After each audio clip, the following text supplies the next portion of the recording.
Get yours, nigga, cause I'ma get mine. Today gon' be a good day. Jack gon' keep it playing from the Genesis. As I'm blowing dope, being broke my only nemesis. Remember when it wasn't all good, I used to reminisce. Felt like I was going through hell with no deliverance. Niggas throwing salt in the game, condoning ignorance. But when it's really in you, not on you, we know the difference. Nigga ain't no willing and dealing, we really killing shit. My brother passed a shooter like Luca, he gave me sentences. Nigga, I was Dennis before you knew what a menace is. Now I just spread love to these bitches, ho, I'm a feminist. Way they running back to the dick, they think they Emmitt Smith. No real player gon' break it, that shit be imminent. Yeah. Nigga, we was trapping out the tenement. Niggas ain't hard, they just loud, them niggas impotent. Ain't in it for the glory, my life story is intricate. Don't crash out for the money and watch the niggas you get it with. I say it all, cause I'm past the point that I'ma play with y'all. And as the president, I'ma have to revoke your player call. Don't think a nigga ever was real, and he gon' stay a fraud. Don't think a nigga bluffing is not nothing to break them all. Saquon, ho, it's not nothing to shake them all. The window street clothes in my bed, ho, better take them all. Just get that cheese, breaking that bread, and I can stay involved. You wanna look sweet in my side seat, got to pay the cost. I got dope and cheese, I'm smoking G's. While I was scaling dope and weed, y'all been yelling broken knees. You gon' do it, baby, do it, gotta hold and squeeze. For real, it's cold out here, one of you hoes gon' freeze. Rob the reverend, call the blessing, hold your nose, don't sneeze. Poop, nigga. Oops, nigga. Pull up in that bitch shit like I'm too big for that coupe, nigga. Too legit to quit, no, I'm just too legit for you, nigga. Twin Towers feel the power when we speaking, nigga. Coke like I was in the Ghost with Tommy Egan, nigga. If your bitch looks suspicious, she probably creeping, nigga. If you heard the shit before, it's probably beating. And don't ask me about no money, I'ma tell you, let me hold something. 60K and debt be walking around like I don't owe nothing. So and so got shot up, I just act like I don't know nothing. I call love, but we make a hit and miss a home run. Clean up in the kitchen, we can't have no dirty dishes. Cause it's roaches outside and we cooking if they don't sniff it. Took a shot in the dark, I just went for this shit. Why aim for the stars, go forward and get nothing. Somewhere there's a young nigga on the same thing. Suggested advice, I tell him do better. Baby mom pregnant, I was turning 18. Ain't even focused my mind to getting cheddar. So I quit this rap shit, quit chasing my dreams. Fuck it, get money off of hoes and the fiends. Fuck it, get money, then turn around, blow it. If I was my plug, man, I wouldn't even throw it. Maybe I would get money, you know it. Really had the city for some summers with the lows, yeah. Going down the wrong way, niggas getting smoked, yeah. I ain't even tell you about the times I was broke, yeah.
Hold on.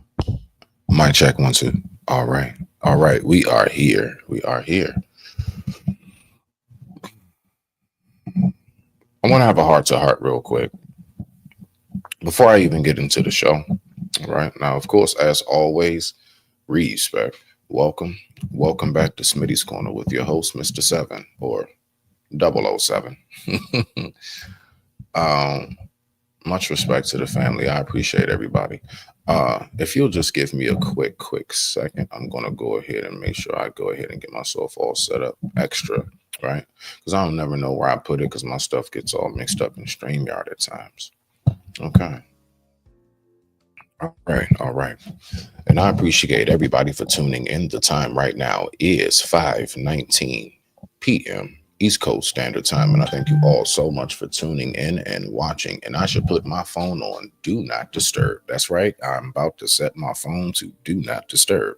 1 second, please. And while I go ahead and do that in my settings, we're going to go ahead and we're just going to have a moment to ourselves. And this is brought to you by Just Take a Second for You.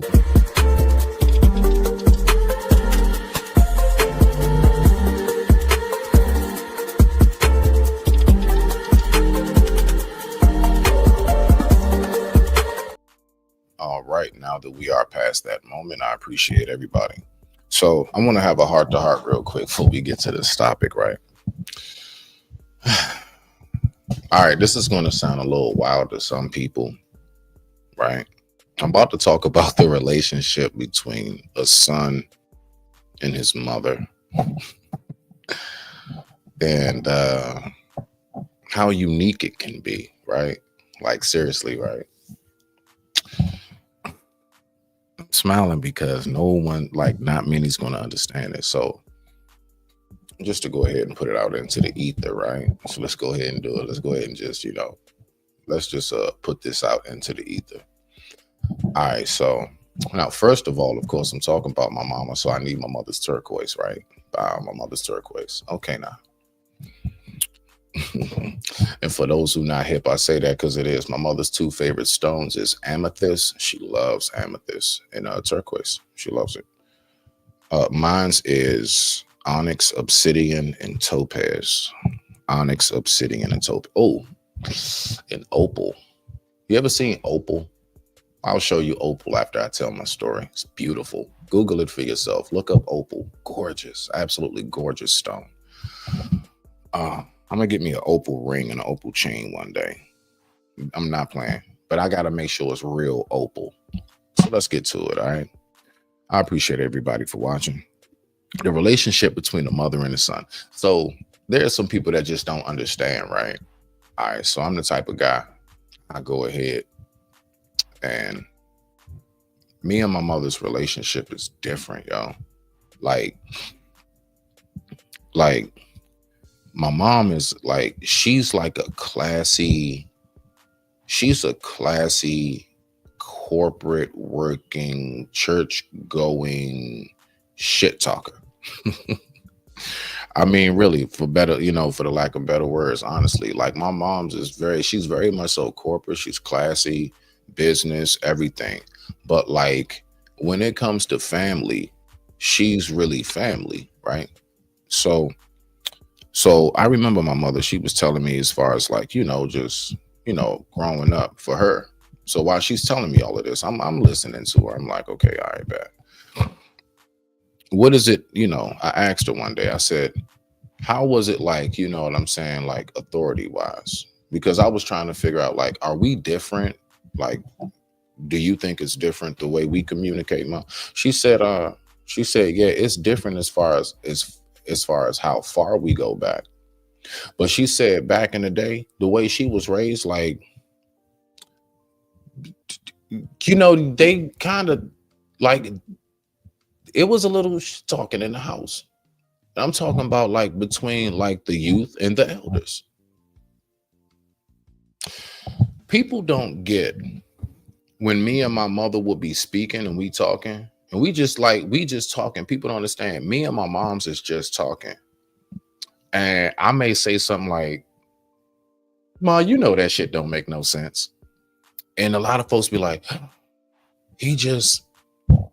and I don't even realize my mama turned right around like, you don't know what the hell you talking about. Like, that's like, we have one of those kind of like, and mark my words, the respect is always there, right?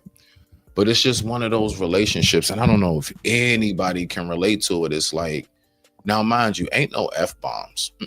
Ain't no like F-bombs and this is a B. No.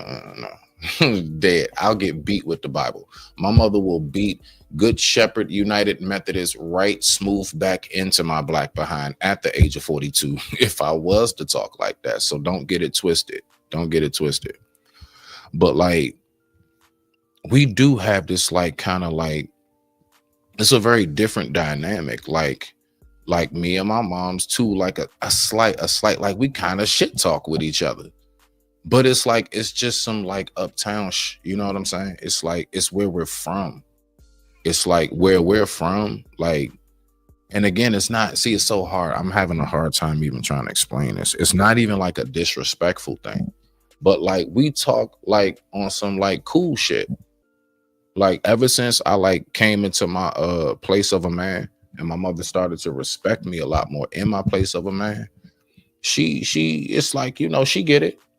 She know where I'm at, and I know where she's at. When she says certain things to me, because my mama say something real slick. You know what I'm saying? Like my mom, she'll hit you with something real quick and then go right back upstairs, and all you hear is like church or something. She'll leave. Because, you know, I had her pass here over the weekend.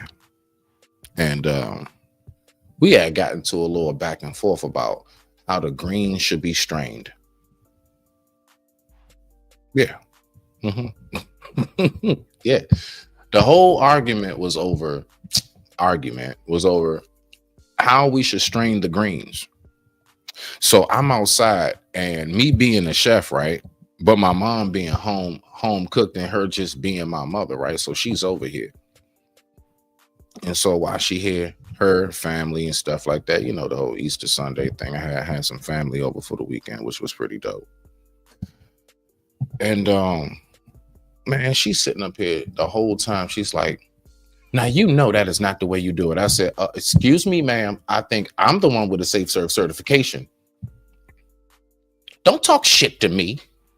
I'm like, but you came outside and bothered me. I'm straining greens out back in my yard in peace. Why can't I do that? I got this. Okay, all right, fine. You got it. But it's like we have that dynamic, and it's like, I don't know. It's like, so now watch this, right? I find myself now slowly kind of sinking into the same thing with my child. Like, she knows, mark my words, she knows. She knows what she can say and what not to say around her father. I don't know what limit she has with her mother, but she knows what it is between me and her, right? But like, I do believe there's a certain amount of healthiness that comes from allowing your child to express themselves in a healthy way, like allow them to animate themselves. I don't believe everything should be like a strictly like, yes, ma'am. No, I'm sorry, man. Like, nah, let them be animated a little bit. It's okay. It's okay. You know what I'm saying? Because like, that's what I'm really trying to express. There we go. I think I'm getting closer now. Me and my mother's relationship has been more of an animation. Like, we real deal. And you know what? We'll laugh about it later sometimes. You know what I mean? You know, she'll hit me with a text message when she go home talking about something. You know, I prayed for you, right? I'm like, why? Because I just prayed to make sure you know how to do the greens right next time. Now you want to talk stuff. Okay, all right, okay. Oh man. But nah, man, I love my mother. So again, that's why I always have, that's my color thing. You know, for those who not hip, it's my mother's turquoise. It's just what I do for her. All right, so let's go ahead and get into the video.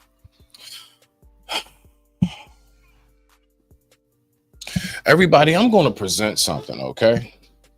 I am going to present a video, and I'm going to be really honest with you on this one. There's so many mixed feelings in this. Now, look, right? So everybody's talking about the young brother Carmelo Anthony, which absolutely salute, and I wish the best for him and the family. Condolences to the McCaffreys. Condolences to the McCaffreys and their family, and I wish everybody, you know, the best outcome possible for their head, body, and spirit, right? So here we go. Let's go ahead and get into this, right? So I'm going to pull this video up. This video, to me, is quite disturbing. Why? Because, I mean, you know, we're going to start off with this one right here. We're going to go ahead and get off with this right here. So let me see if we got a, do we have, all right, so boom. Now, of course, you know, again, shout out to Ruin Leon, right? You know, But I want to go ahead and I'm going to let him read this. We're going to look at this, then the footage of what happened. So this is an incident between a brother and some officers, just so you know. All right. I ain't gonna give up too much. All right, just stick around and watch. It goes right on into it. So I'm gonna go ahead and digress my mic and mute it. And with that being said, I'm gonna share my screen. I got so many mixed feelings with this case right here and what's going on, because this is the question: is it mental health? Was it what mental health? Was it poor upbringing? Was it black people just being, what is that, naturally violent, as they try to put that BS on us? I don't know. You tell me. So let's go. With that being said, I digress. My mic is muted. Let's go ahead and take a look at this right here. Respect to the family. Celebrating the life and legacy of Deshaun Leith from the Leith family. It is with deep sorrow and heavy hearts that we announce the passing of our beloved Deshaun Leith, a devoted father, son, brother, and community leader. Deshaun's life was a light to so many, and although his time with us was cut short, the legacy he leaves behind is immeasurable. Deshaun was a man of unwavering faith, deep compassion, and powerful purpose. He lived every day with a heart to serve others, ready to uplift, inspire, and create change. Now, this is the thing that's all right. So you hear that, and you know something? I actually believe that. From what I know, looking into the background, this dude was rest in peace to the brother. He was very heavy in the church, and you'll hear how heavy he was into the church during this incident. Now let's listen to a little bit more of how he's described. I want to make sure we get a good description of how everybody who knows him, how they view him. Okay. And then we're going to go ahead and we're just going to get right on into it. And with that being said, I digress. My mic is muted. The time right now is 5:31 p.m. East Coast Standard Time. Let's go ahead and rock out. As the executive director of the Underdog Nation, Deshaun dedicated himself to supporting at-risk youth throughout Walton-Schnall, Wayne, and Macomb counties. He believed in second chances and purpose over pain, and in building a better future for the next generation. His love for God, his daughter, his family, and his community was evident in everything he did. Now, again, it makes it very confusing. Because then when I look at footage, I'm saying to myself, these things are so important, black man. Then what happened? Was it a demon? Nah, real talk. Did he get possessed? What made him do this? Deshaun was a protector, a mentor, and a visionary, always standing in the gap for those who needed encouragement, guidance, or simply someone to believe in them.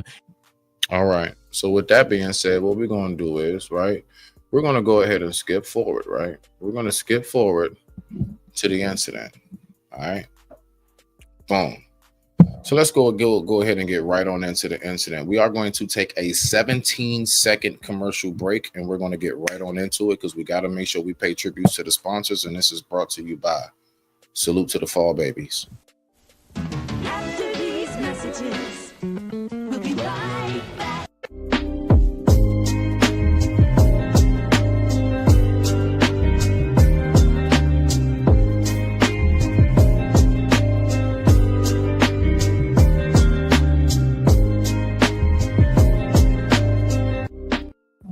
All right, so let's get to it. Now, let's take a look at what happened. Much respect to you. I thank you for stopping through, and salute to the cynical one as well. Thank you all so much for tuning in. Much respect. I want to make sure I knock out some lives and stuff for y'all because I'm dead ass. I'm getting ready to take a lot of things on the road, so if you do see me, it won't be here. We have a lot of trips and things planned because I'm going to do some travel vlogs, so stay tuned for it. All right. So I'm trying to knock this out before I fast and get on up out of here. So let's go ahead and, I want to make sure I get a nice amount of work in for y'all, man. That's how I do. So when you see me cranking out back to back to back, that means I'm getting ready to disappear for a bit. Just take note on that. All right, y'all. Let's look at this incident. Let's see what we got. I ain't even gonna hold this. I digress. My mic is muted. What made him do this after we heard how he's described? Strength, heart, and purpose. What's going on, man? What's going on? In the name of Jesus. In the name of Jesus, watch out. Hey, hey, In the name of Jesus, watch out. Watch out. Get hurt. You're going to get hurt. In the name of Jesus, stop, bitch. Hey, Lord, bow get down. hurt. Jesus, Lord, bow down. Don't touch me, Turn you're around. going Put to your die. hands behind Next your time you touch me, you're going to die. Next time you touch me, you're Turn going to around. Turn around. Put your hands behind your back. 5. Okay, all right. So at this point, typical Negro move. Get up out of there, right? Typical Negro move. I mean, I've gotten up out of there a couple of times myself. In the past, it is, yes, there have been times in the past I saw them peoples, and this was me and my mans. I got it. Keep going. I got it. Yes. So I get it. Now, what happened here? Because I'm baffled.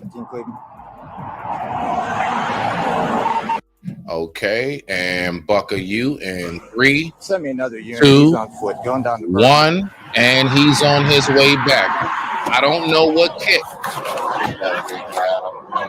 Hey, you gotta go down. You ain't dead. That's Jesus, bitch. That's Jesus, bitch. Bitch.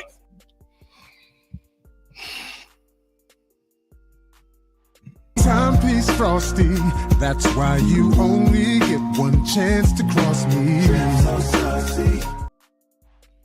All right, see how I'm getting confused? We heard how he was described. That's Jesus, B. One thing I can't stand is when people bring God and see, it's so tough. It's tough. That's what I'm saying. What's going on with our brother right now? What's happening? What's taking place? Because I'm confused. I'm confused. Let's watch. Let's watch. Yes. Oh, Get down on the ground. Jesus. Jesus. Jesus. Jesus.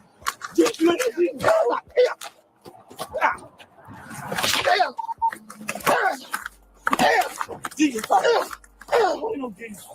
Okay, let's see. Go ahead. All right. Let's try to call Jesus. Go ahead. Listen. Get down on the ground now. Lay down. Lay down. I'm strong, baby. I'm a Jesus for you. I'm a Jesus for you.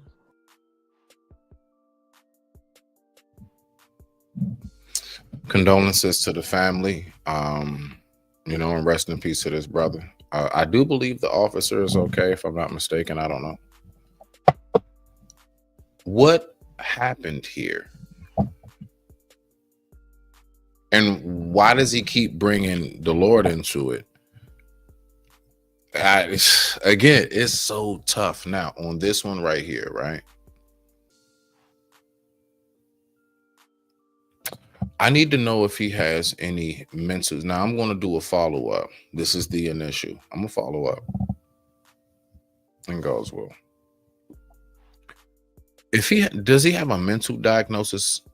Because now, mind you, in that letter, there was no mentioning of that. It's nothing that ever mentioned that he has any kind of like diagnosis or he's mentally anything, right? So I'm just trying to figure out what caused him to do this. Wild, right? I'm a Jesus. That's Jesus, bitch. That's Jesus, bitch. Bitch. That's Jesus. Now watch this. I want to now listen. This is what makes it so tough, right? Honestly, don't you know how we'll hear? They'll be like, man, all you had to do was tase him. Why'd you have to pull your gun out and shoot him? I'm not. See, again, it's tough. It's tough. But let's just be for real, people. When I see incidents like this, me as a logical, right, multi-dimensional thinking man, right? We keep this open, right? The first thing that comes to my mind is when I see that, I can get it, especially like you want to like depend on the circumstance, where you are, how far backup is. It's just you, it's just that person, everything else, things kick in. Lord knows what you've been through beforehand on this. That guy don't know if this officer has been through a life-threatening situation like that before. Now, is that to defend the officer? No. This is a message for us. You don't know what somebody's been through. You don't know if he's been through military. You don't know if it's something kicking in from overseas. Now he's just a regular officer. You don't know. This is why we need to be careful now. Watch this, even on the officer side, and even for us and our brother right here, who is now no longer with us, unfortunately, right? Because from what I hear, he was a very, he was a very good, decent guy. That's why I'm so confused. Me here, if you like you hearing that, right? Would you ever think that you went out like that? This is how you left us? After I just heard everything so magnificent about you and how much you care about family, which I do believe to this moment, even though he's no longer with us, I believe that's really where his heart was. I believe they got endless footage, pictures, and everything of how much this man was dedicated to his family, himself, and community. I'm pretty sure of it. I won't be the one to talk about something like that, right? But what I will say is, what caused this? And if it's mental health, why isn't more funding going into it?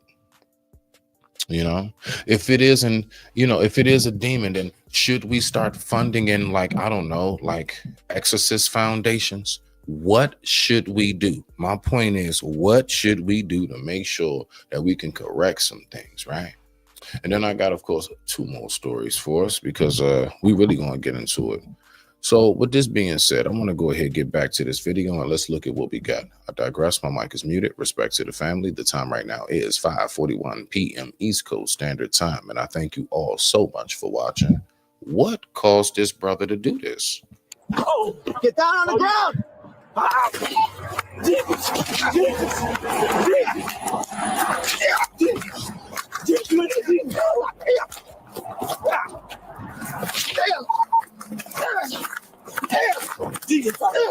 Holy no games.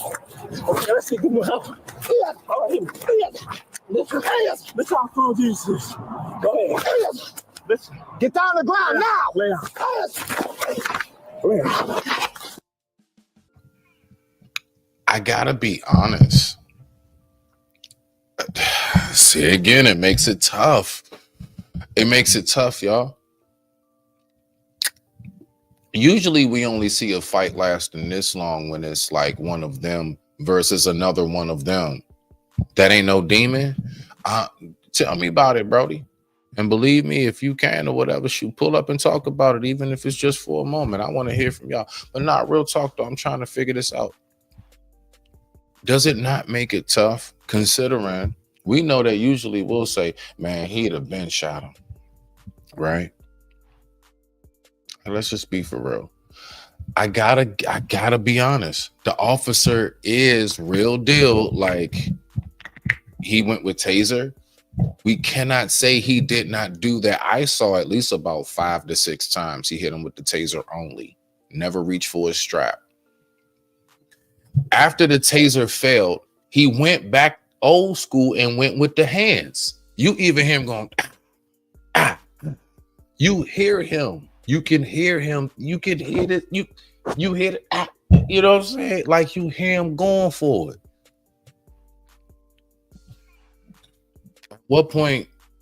At what point, this is what makes it tough. This is what makes it tough.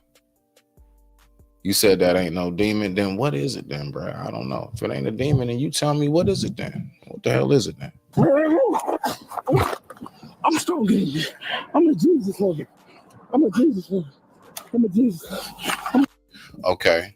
Now, I will try to find out was there anything in his system.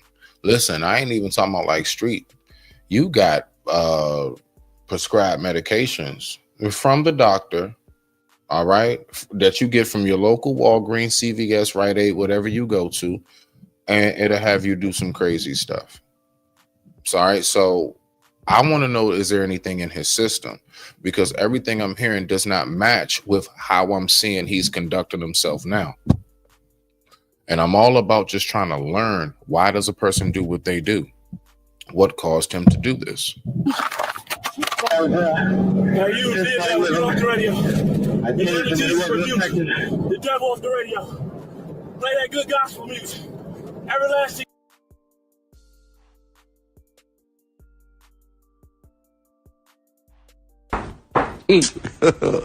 God have mercy upon us. God, in the name of Jesus, thank you. Hey, God, I rebuke anything that get behind me. I rebuke anything that's in front of me. That's not a follower of Jesus. I tell them to get off the highway. If I can catch my breath, Jesus. Hallelujah.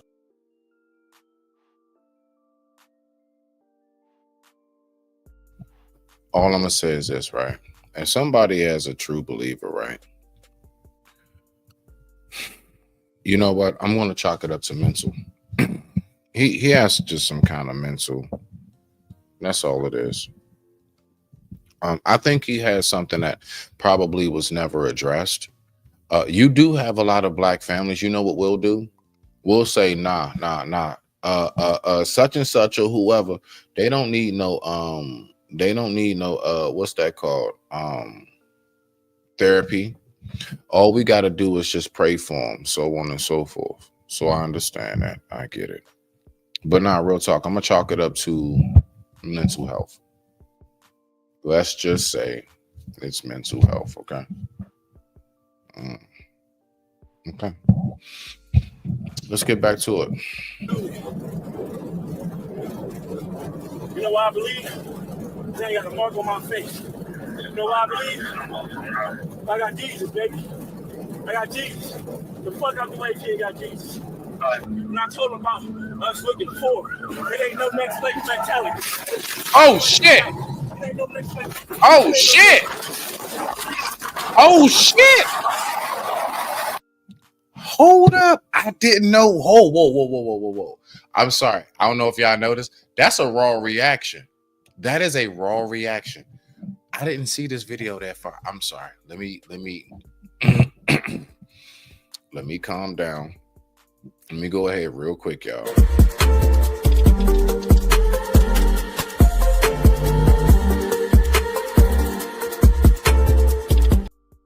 Yo, I did not know. Did this man just pray the car into the woods? Hold on. Did he just pray the car to go into the woods? What would you do if you had an army of 72,000 angels? Imagine this, an army of 72,000 angels, powerful, mighty, and ready to fight on your behalf. Hey, bro, what just... That's wild. I know, right? That's crazy, bruh. Oh, man. What do you say? I agree on that part, family. I'm on the train on the way home. Okay, now, okay, respect to you. Okay, got you. No problem, G. Yeah, no problem, my G. I appreciate you just chilling out. I know, right? That's what I was saying. What happened? Because we know that, because look, we know bruh, he's in cuffs. He's in cuffs with a seatbelt on him in the back. And we know it's even like that back in the day, taxi visor. It got to be the taxi visor. Bruh, how did this, man, nah, let's get back to it. I got to see this again. How did he lose control? Let's go right on back. You get anything that's in front of me, that's not a follower of Jesus. I tell him to get He is really praying and that shit happened. off the highway. If I can catch my breath, Jesus. Hallelujah. You know why I believe? They got a mark on my face. You know why I believe? I got Jesus, baby. I got Jesus. The fuck out the way, kid, got Jesus. And I told him about us looking forward. There ain't no next slave mentality. There ain't no next slave. There ain't no next slave. Bruh! Bruh! Together. They didn't see no color. They didn't see no race. What the- I swear to God, they didn't see no Oh color. my Thank you for the God. name of Jesus. Thank you for the Get name out of of the Jesus. fucking car. Thank you for the name of Jesus. Hold on. What is going on? Who is he telling to get out the car? Who's he telling to get? Wait. Wait. Who is he telling to get out the car? Bruh. What is happening? I understand that families in the midst of tragedy are going to. No. Bump all that.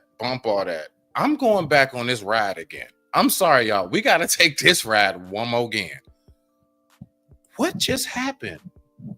Just one more time, and then we're going to move forward, y'all. Just like though. On mothers. I'm strong in you. I'm a Jesus for you. I'm a Jesus for you. I'm a Jesus. Now you did that with off the radio. The Jesus for you. The devil off the radio. Play that good gospel music. Everlasting God. In the name of Jesus. Thank you.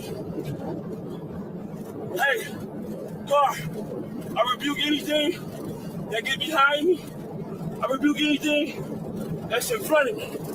That's not a follower of Jesus. I tell them to get off the highway. If I can catch my breath, Jesus.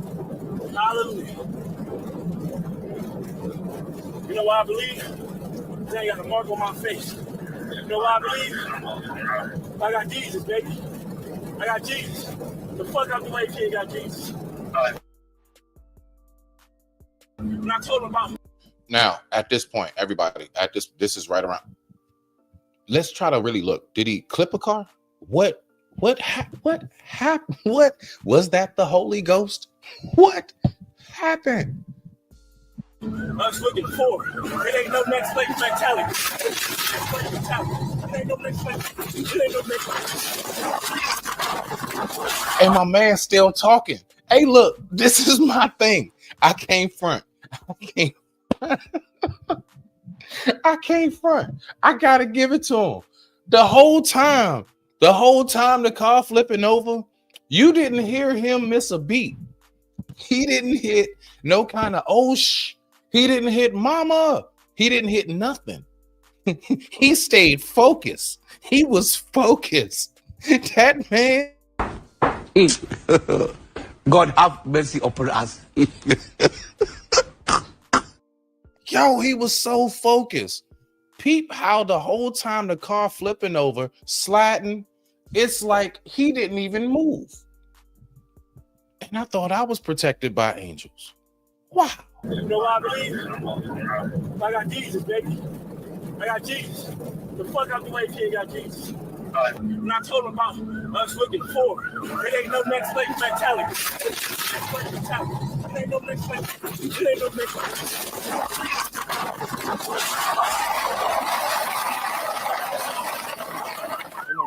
Together.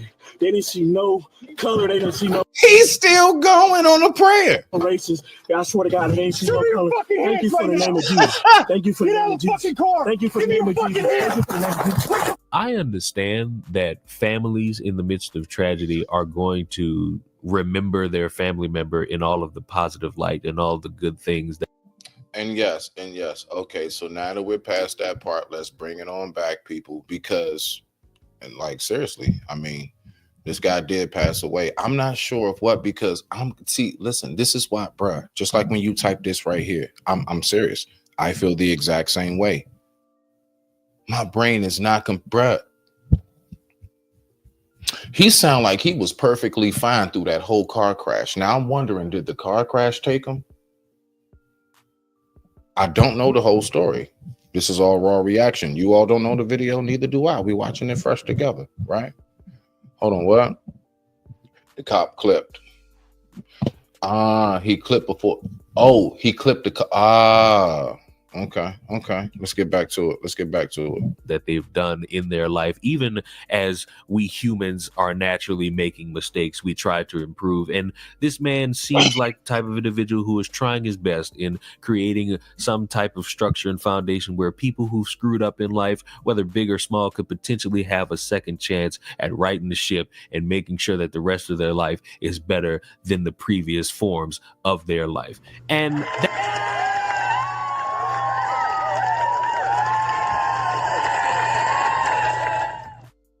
that's all well and good for a family to speak that calmly about their family member who's no longer on this earth. But I just want to warn you all. When he's calm like that, that means he's about to flip the script. So just don't get too comfortable. When this is my introduction to them, you could understand how I'm really going to have a hard time believing that, because what could go on for you to be this strong beacon of positivity for a bunch of people, and then I got to see you barking like some feral NPC dog at a bunch of police officers, stealing their car, and then winding up dead.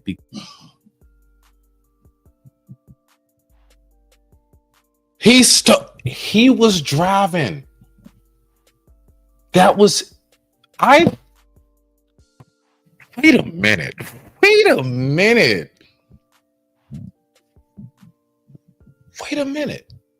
Wait, just y'all give me a second to take this in.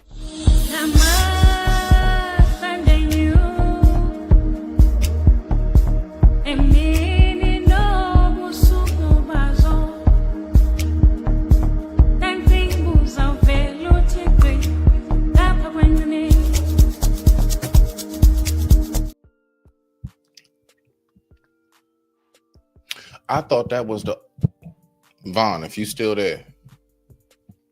Hey, Reels, my man Reels, if you still there. Did you not think? Look what you said. The cop got clipped. We thought the cop was driving.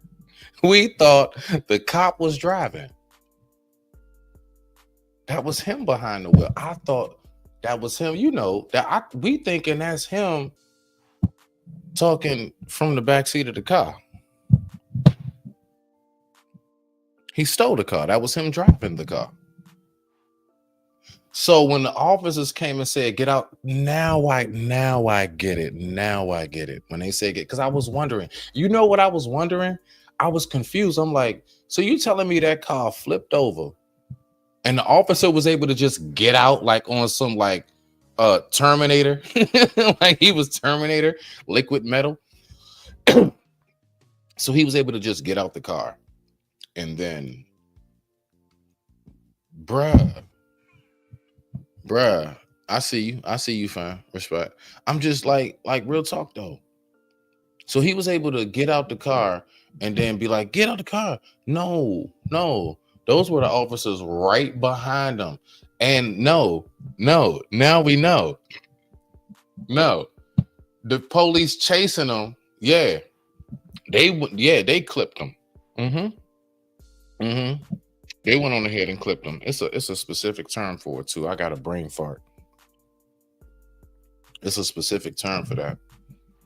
He stole that car. That was him driving the whole time.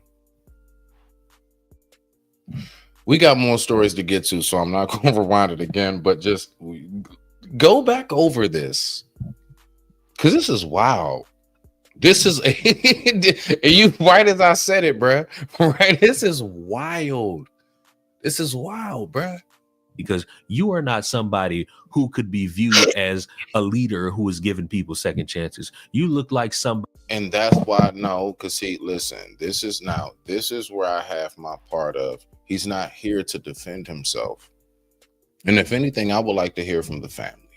I understand you're a content creator, you know what I'm saying, Brother Leon, but I want to hear from the family. Or it'd be so nice if we could have heard from him before this happened or after. Matter of fact, after. What was going through your mind? Like what, when you ran and then doubled back, what were you thinking? What was going through your mind, your spirit? What, I don't know, what verse came into your head? I don't know. We will never know. None of us will ever know what was going through that man's mind when he ran off and doubled back. Body and seemingly are somebody who had a great mask in front of their face, while in reality their real life was a little bit more drastic than people would like to let on. And the only drastic that it might have been was maybe there was some underlying issues that was never addressed. Again, I know about this in Black families because I'm in one. I know about, I have some relatives that's like, you don't need no doctor. All you need is Jesus. I'm the only one that's heard that. No one else. I'm the only one. So Smitty's the only one that has a relative, a aunt, a grandma, a somebody, a cousin, whoever, a brother or a sister, your mama or your dad. None of us have anybody in our family or our circle where we're like, you don't need to go to no shrink. All you need is Jesus. And so I want you to pay attention. This is why, you know, right? Keep it open. Keep that open. That's why I'm saying what I'm saying. Like, I want you to pay attention. What was he talking about the entire time while he was swinging on that officer in the name of who? Not mama. It wasn't in the name of mama. He didn't say on my mama's grave. He was swinging. He was going for it. He was, bop, bop, bop, bop, bop. He was going for it, right? But he was going for it in a way of, in the name of who? So again, that's why I said, was it mental health or was it a possession? I'm not asking these questions for no reason. It's a real question. Why? Because this whole story is, yes, it is. Yes, it is. You know, and it's unfortunate that a family has to deal with the loss of a family member. But again, when you present, and I don't have much on my playlist for the family, but honestly, like, because, you know, I almost lost my life. Period. I almost lost my life. Y'all know my story by now. Folks know what it is with me. So this is for the family. I want to take 34 seconds. I chose that number and a reason to go ahead and give that to the family.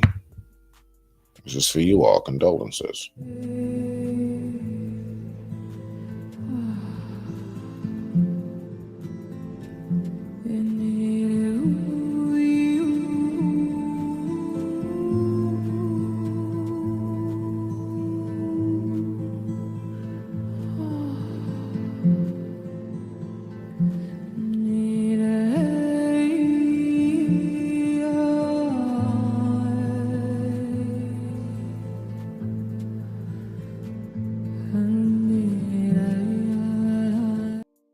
All right.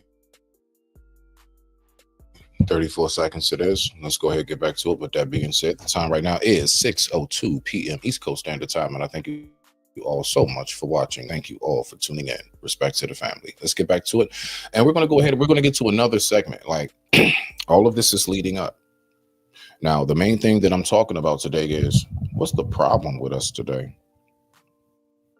Yo, I'm seeing too many things that's going on with my people that I'm like, bro, we never, you know, at one point, like, we weren't crashing out like this. We weren't known for crashing out, not like in these manners, right? What's going on with today? What's in the airwaves? What's being sent to our spiritual antennas, the transmission, right?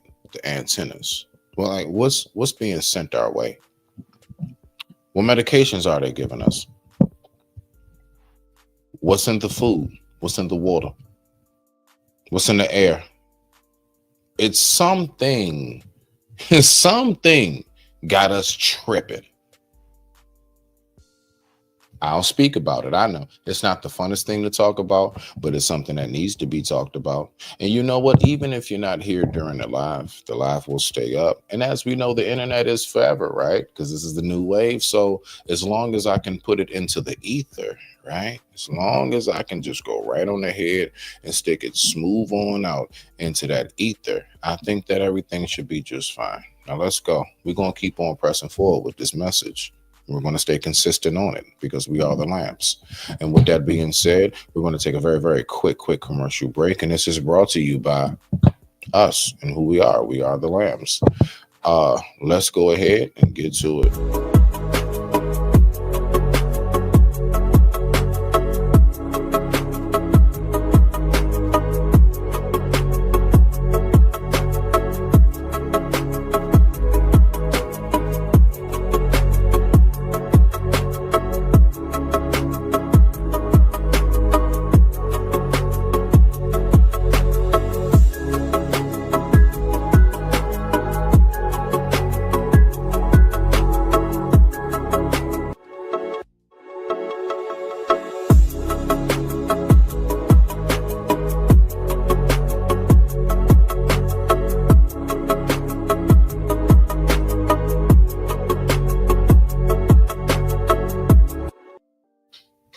All right, y'all ready?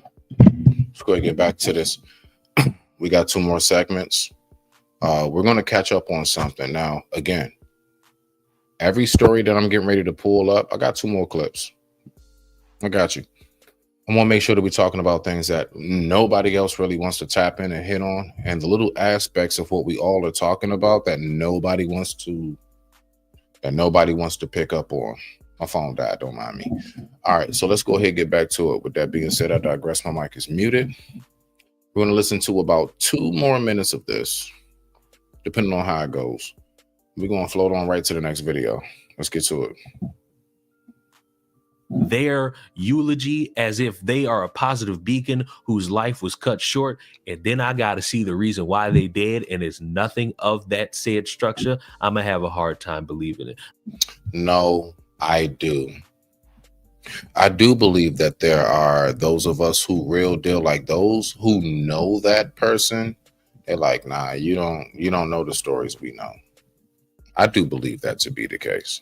Not to say you're completely lying and that somebody was none of these things, and this is the one moment that lets me know of his entire life, because people are individuals who make mistakes. You watching this video have made mistakes. I have made mistakes, and second chances are a beautiful thing. Second chances, whether it be for yourself or given to you by other people, are wonderful. But when you have that second chance, it's important that you understand that you're probably not going to get a third. And that's the trick for a lot of people. They understand that this second chance is indeed the last, and they try their best to preserve it. And people fuck that up because, once again, humans tend to fuck shit up a lot. And it's important for people to understand that your second chance might be your last. And maybe this man was on some path to where he was doing wrong, and this was his second chance, and life was blessing him with different opportunities, and he decided, fuck it, I'm just gonna start barking like I'm a crack addict. And now he's no longer on this earth,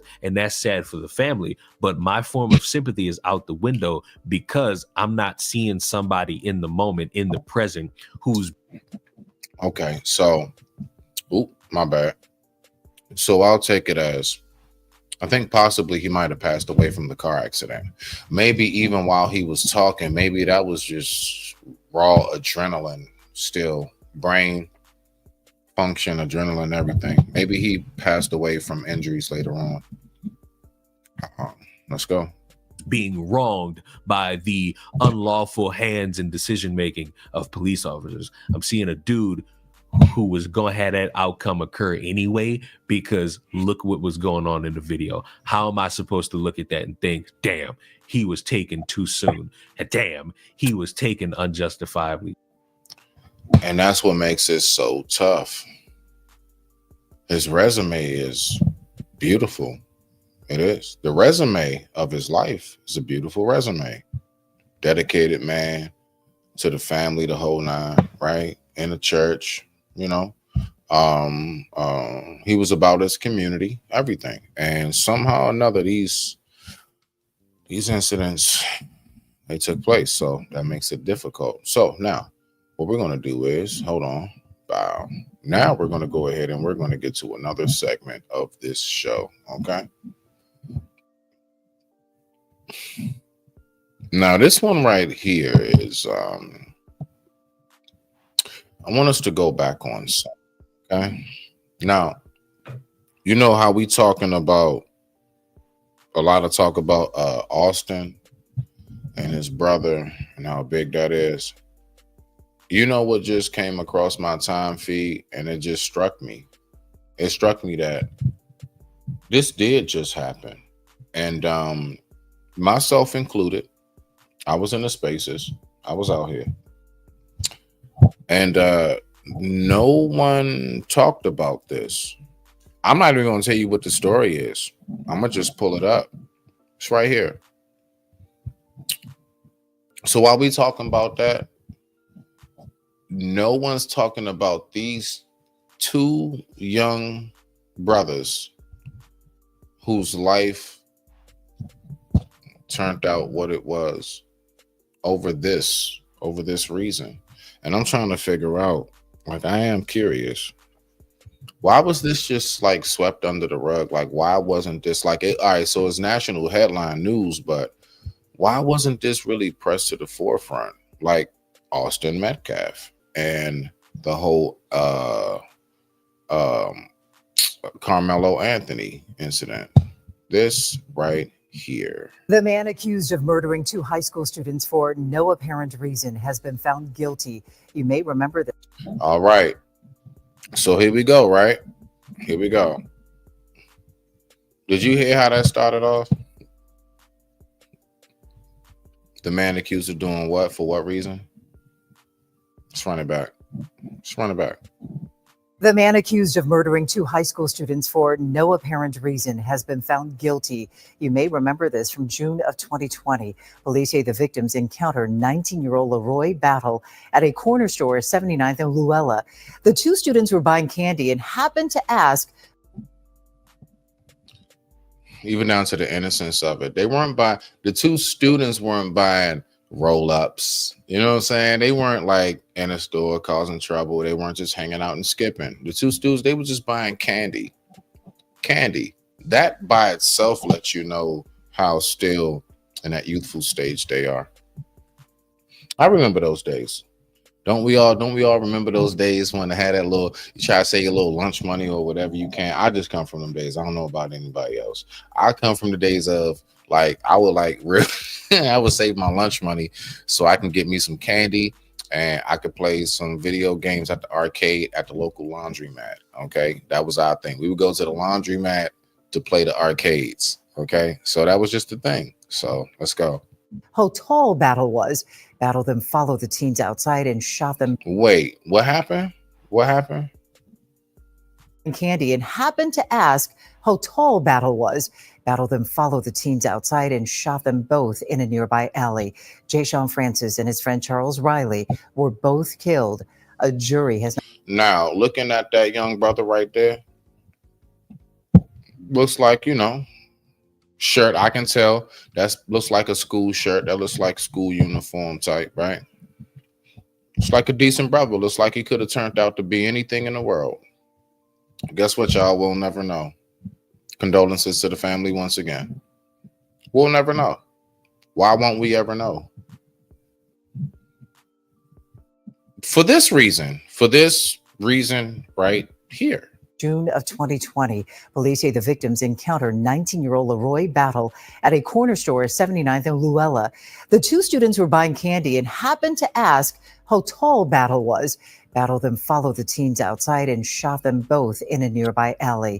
Jay Francis and his friend Charles Riley were both killed. A jury has now convicted Battle. He will be back in court next month for post-trial motions. All right. So I actually remember when that came up. I remember that story. You want to know the thing about it? I noticed how it popped up and just went away. What is it about stories like that? It just, I don't know, pop up and go away. Now I want you to notice a theme. Right? What's the theme? What do you all think the theme is in that story? What do you all think it is? The theme is the others weren't involved. That's why it's not as important. I don't know what it is about when it's all of us. For some reason, it's like, whatever. Why is it not just as important if either between, look, watch this. 2 young brothers are gone, like casket wise, right? Another young brother is 9 times out of 10 because of a double homicide. Is going to spend the rest of his life in prison. So that's 3 of us gone. Again, right there. Look, in that incident. Over what? Over what? No one wants to talk about it. No one wants to highlight it. Who turned the light on in my fish tank? Oh, that's Sun. Goodness gracious. I'm going to have to cover that. That's going to cause algae. I learned a little something. Shout out to the teacher. All right, y'all. So ain't that something? Why aren't we speaking about that? What is it about that in particular that for some reason we just don't seem to get? What is that? And that's the one thing I just don't understand. Now what I want to do is I want to go ahead and I want to go to another story. I want to go ahead and go ahead and recap on this right here now. Okay.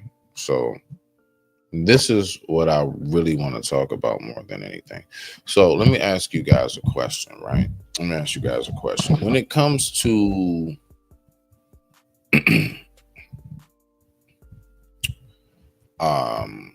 us as Black Americans and how Trump is going, everything else, right? I find it fascinating, right? So I'm going to play this. How long is this? I'm going to play a short clip, right? I'm going to play a short clip that for some reason, this is something that we do, we need to hear this, apparently. Now you be the deciding factor. Now, mind you, who's speaking on our behalf isn't one of us. It's going to be clear to see. But do we deny the message? Now, I hear a lot of speaking, a lot of talk about how we need to keep the others out of our business. Everybody's always hopping into Black people's business. Okay, I got you. Now, let me make sure I get my shout outs, man. I bet B-boy. I bet BB boy reaction. B-boy reaction. All right. So let's go ahead and let's just look at this real quick. I like to just kind of skim through stuff. You smell me now? What do y'all think about this message? Is this something that we should really take heed to?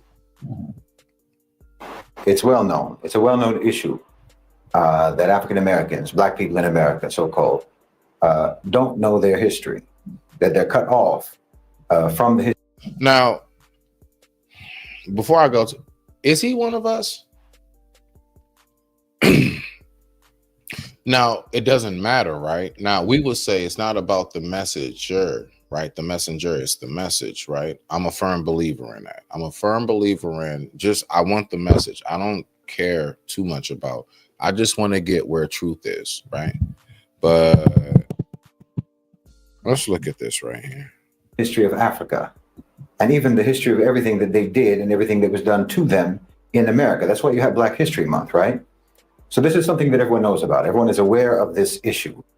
But the truth is that so-called white people don't know their history either. Their history in America or their history in Europe.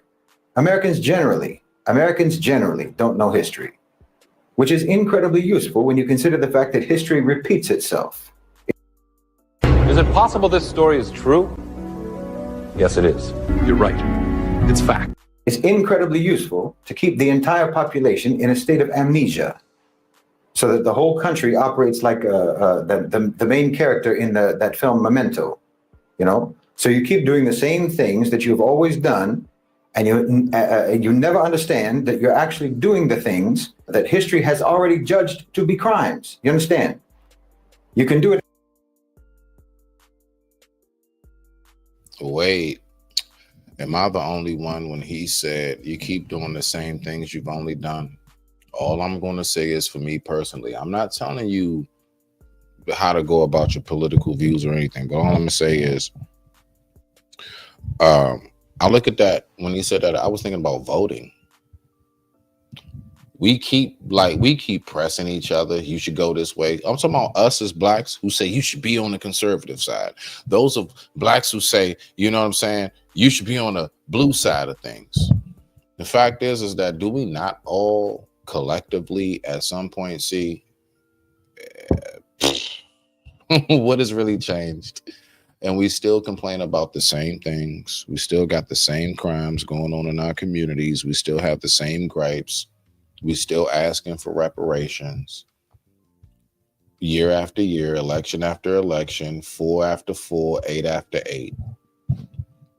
That's what came to my mind when he said that, just for the record. I don't know what came to your mind, but that's what popped in my head was how we vote. Let's go. As if there's no context, as if there's no history, as if there's no pattern. That's the whole point of approaching current events from an ahistorical perspective. You don't want anyone to see the pattern. You want to be able to do things that have already been condemned by history, but you want to keep doing them anyway, as if you don't know that they're contemptible. You don't know that they are condemned actions. Just like Donald Trump now invoking the Alien Enemies Act in reference to mass deportations and so on. Okay, this is the same act that put tens of thousands of Japanese Americans into internment camps in World War II, and for which the United States government eventually had to provide compensation and eventually had to even apologize for doing it. You see, it is.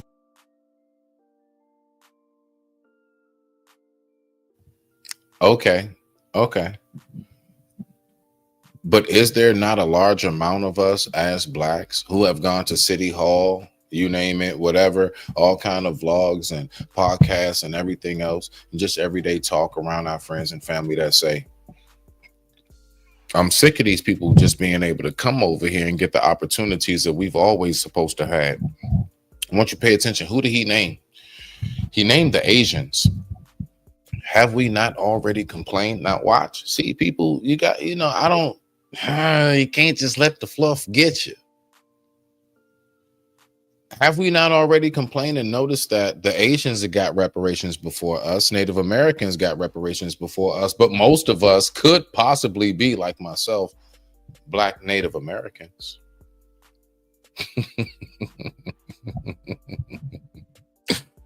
The Jedi mind tricks are real.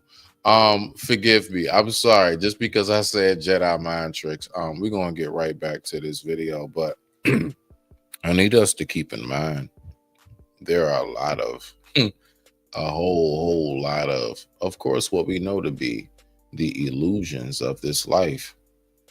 And I mean, how long are we going to keep falling for the illusion and complaining and talking and barking at the rest of us who are like, hey, can you wake up? How do you think we came to the term woke? Because there were those of us who said one day, I'm going to go off into a dark cave of solitude and I'm going to realize what the truth is of all of this bullshit.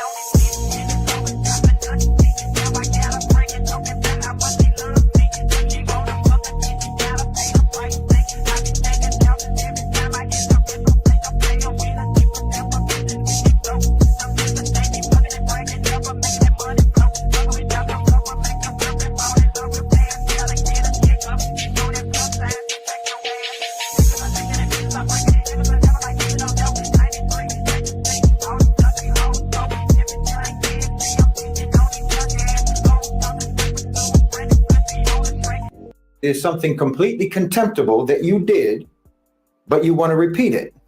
So you forget your history. You forget history so you can repeat history without blame. Both so-called white people and so-called black people in America don't know their history.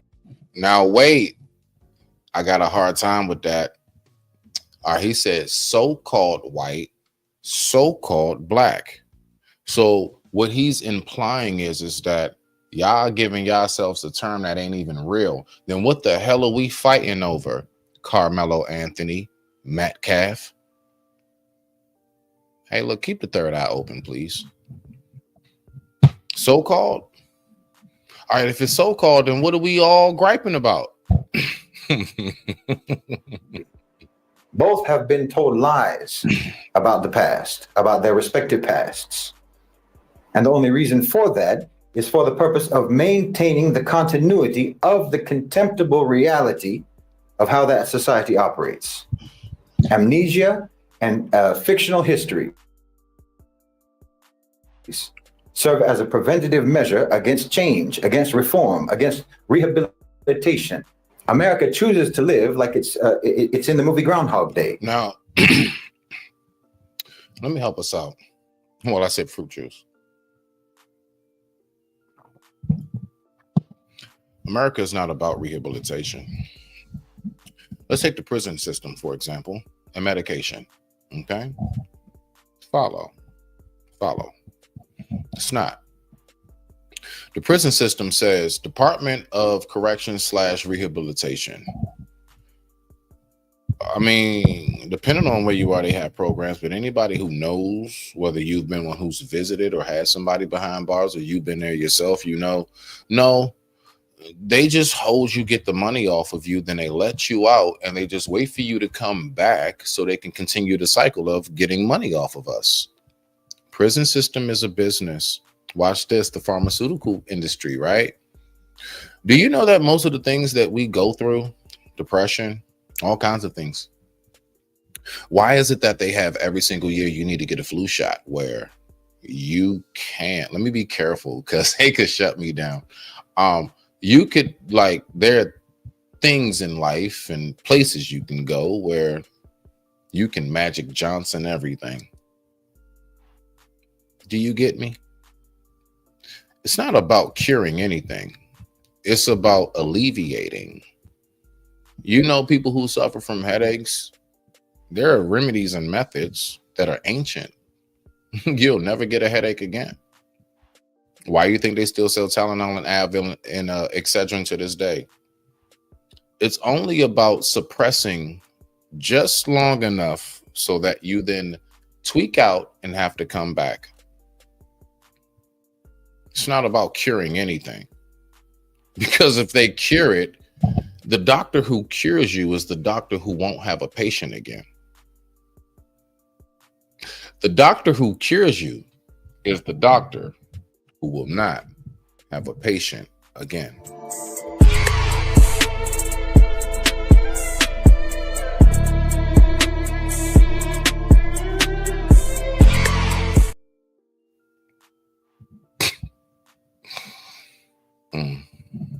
You know, you pretend that only today exists over and over and over again.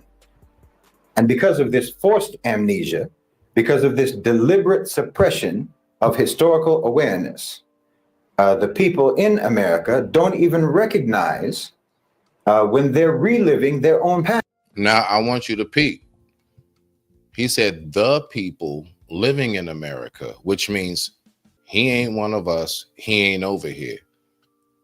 How they know more about us? And how is he so able to beautifully, in an eloquent way, articulate to the decimal what it is the problem is? You know, like just how we're able to do, right, people? Right? You know, like just how we're able to do. But for some reason, I want you to peep this last part he just said real quick. All right? Peep this last little part when he talked about the repeating. I want us to stay focused. All right? Stay here. Let's go. The continuity of the contemptible reality of how that society operates. Amnesia and fictional histories serve as a preventative measure against change, against reform, against rehabilitation. America chooses to live like it's in the movie Groundhog Day. You know, you pretend that only today exists over and over and over again. And do we not keep doing the same over? Have we not seen how even down to the young bloods, how many times, hey, young bloods, YNs, whatever names you want to call yourself, I just call you the young bloods, the young warriors, all right? You're the youthful version of what I once was. Age-wise, not life-wise, we still fresh. How many times y'all gonna keep dissing the dead before you realize you're gonna wind up the one dead? Why do you keep repeating that? You know how many examples we can give of the things we just keep on doing? Whatever strange reason. We actually, not only do we keep doing the same thing, when there are those of us who tap in, I'm not speaking about me.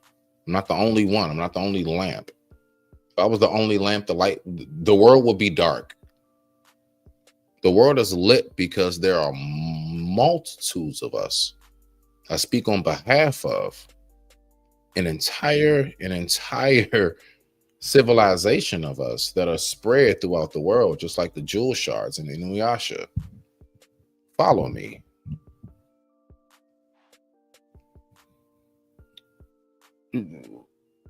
You don't see a problem with the rest of the world also seeing. So again, when people like myself say, y'all know the world can see us, right? You know, when we come up on these panels, we just barking and going back and forth, and we just, you know, right?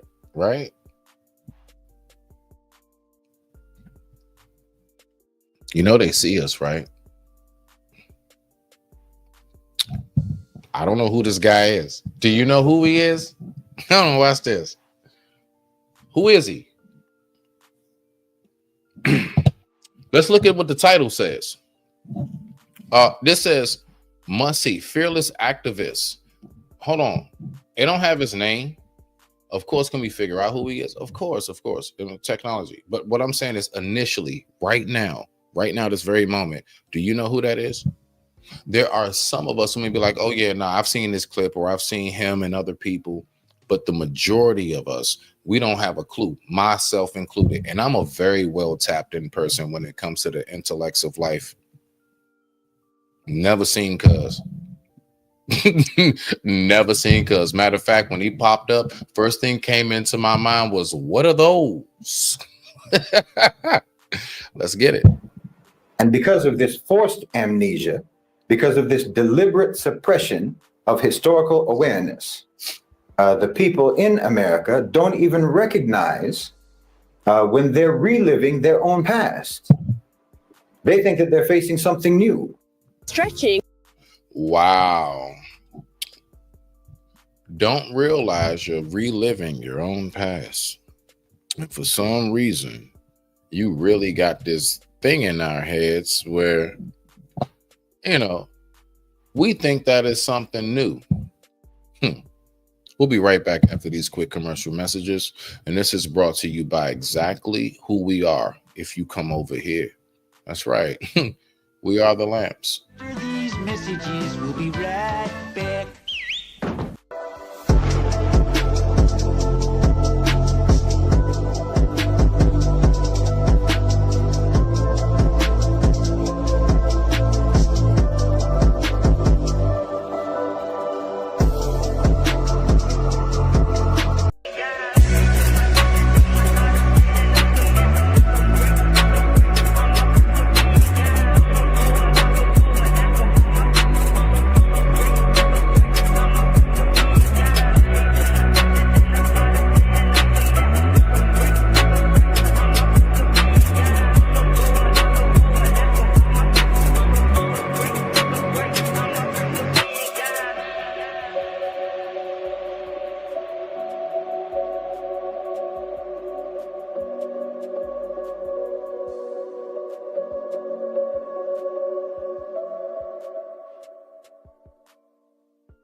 Road leads that you're on, then you'll keep walking it again and again, never realizing that it has already led you into disaster after disaster, dozens of times before. And this is exactly the condition that the rulers in America want, that the elite of America want.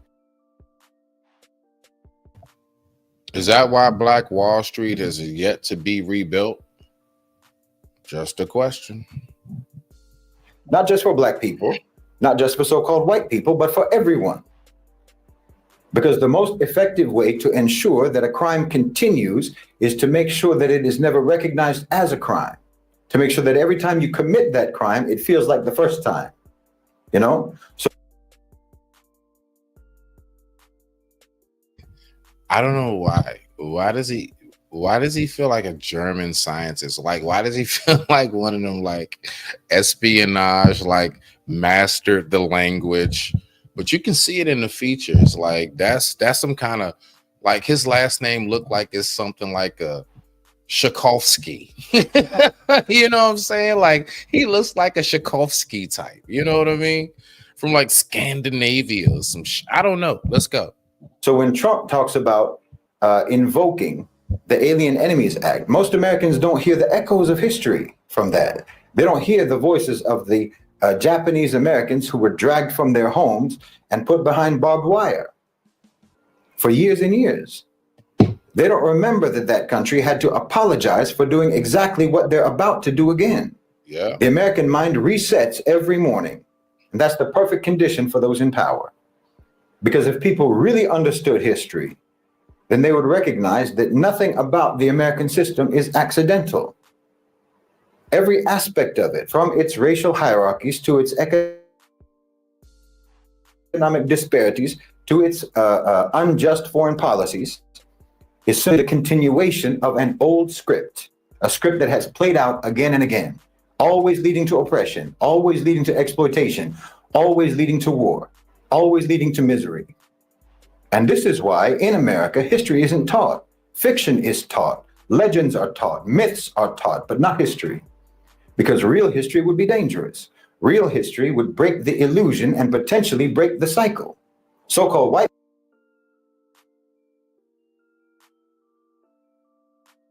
Oh, hey, hold on. Hold on. Why is he breaking this shit down so dope? And who is this guy? You know what? He gets this.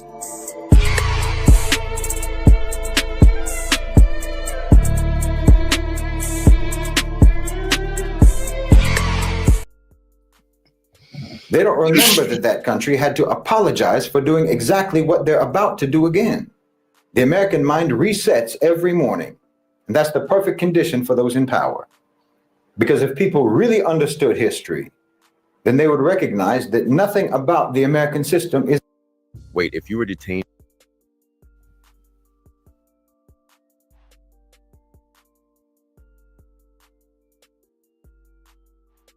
My bad, y'all. I'm sneezing. I don't know what it is. I'm one of them. I don't just sneeze once. I get like a row of like 4 to 5 sneezes. And I always heard it was something spiritual connected to that. Is it one more? Okay. All right. So let's go ahead and get back to this commercial break. My bad, y'all. I think it's one more. It feel like it's right there. I swear on life. I feel like I want to sneeze. Good look, nephew. Okay, now. You know. All right. So look. Let's get back to it. I'm sorry, y'all. All right, let's get right back to it. Boom, boom, boom. Let's go. Hold on, y'all. We gotta go ahead and bring up the oh so lovely beloved, man. Foxy, I gotta go ahead and give you the most appropriate intro for your aura and your essence, beloved. And I appreciate you.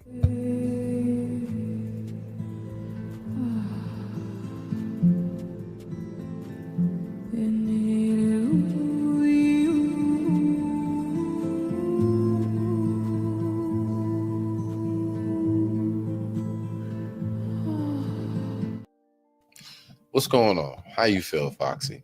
What's up? What's going That on? was beautiful. Thank you, Brother Spitty. You know what I mean? Like, I try my best, keep it in the mode of who I know you to be, Appreciate that. Much I'm respect. late, so I'm catching just a snippet of what you posted, but I like All the right. title. So how about this? What I'm gonna do is, I like the title. And peace to everybody in the chat and those that are listening. Absolutely, you know what it is. And listen, y'all, make sure y'all go over there. Make sure that you subscribe to Foxy Moon. Okay, Foxy. If you know how to do it, beloved, if you choose to, man, drop your channel in the chat so people can find you. Make sure y'all go over there and subscribe. Now I'm gonna tell you what she about. Do you want your spiritual readings of life? She knows all about it. She knows about the medicines. She knows about the just everything. Matter of fact, Foxy, give everybody a quick introduction of who you are before I push play. I don't even want to say it because you right here. Tell them what you do. Thank you. Thank you. Yeah, no, you were right. You were right. And I like to say before about the readings and the spiritual aspect. Some people, as we're talking about religion, you know, as you're talking, you know, tapping into that, some people get a little pulled away from the fact of tarot readings or divinations and things. And if you're coming from a religious organization, it's been fear-mongered that the things that I do are demonic, evil, etc.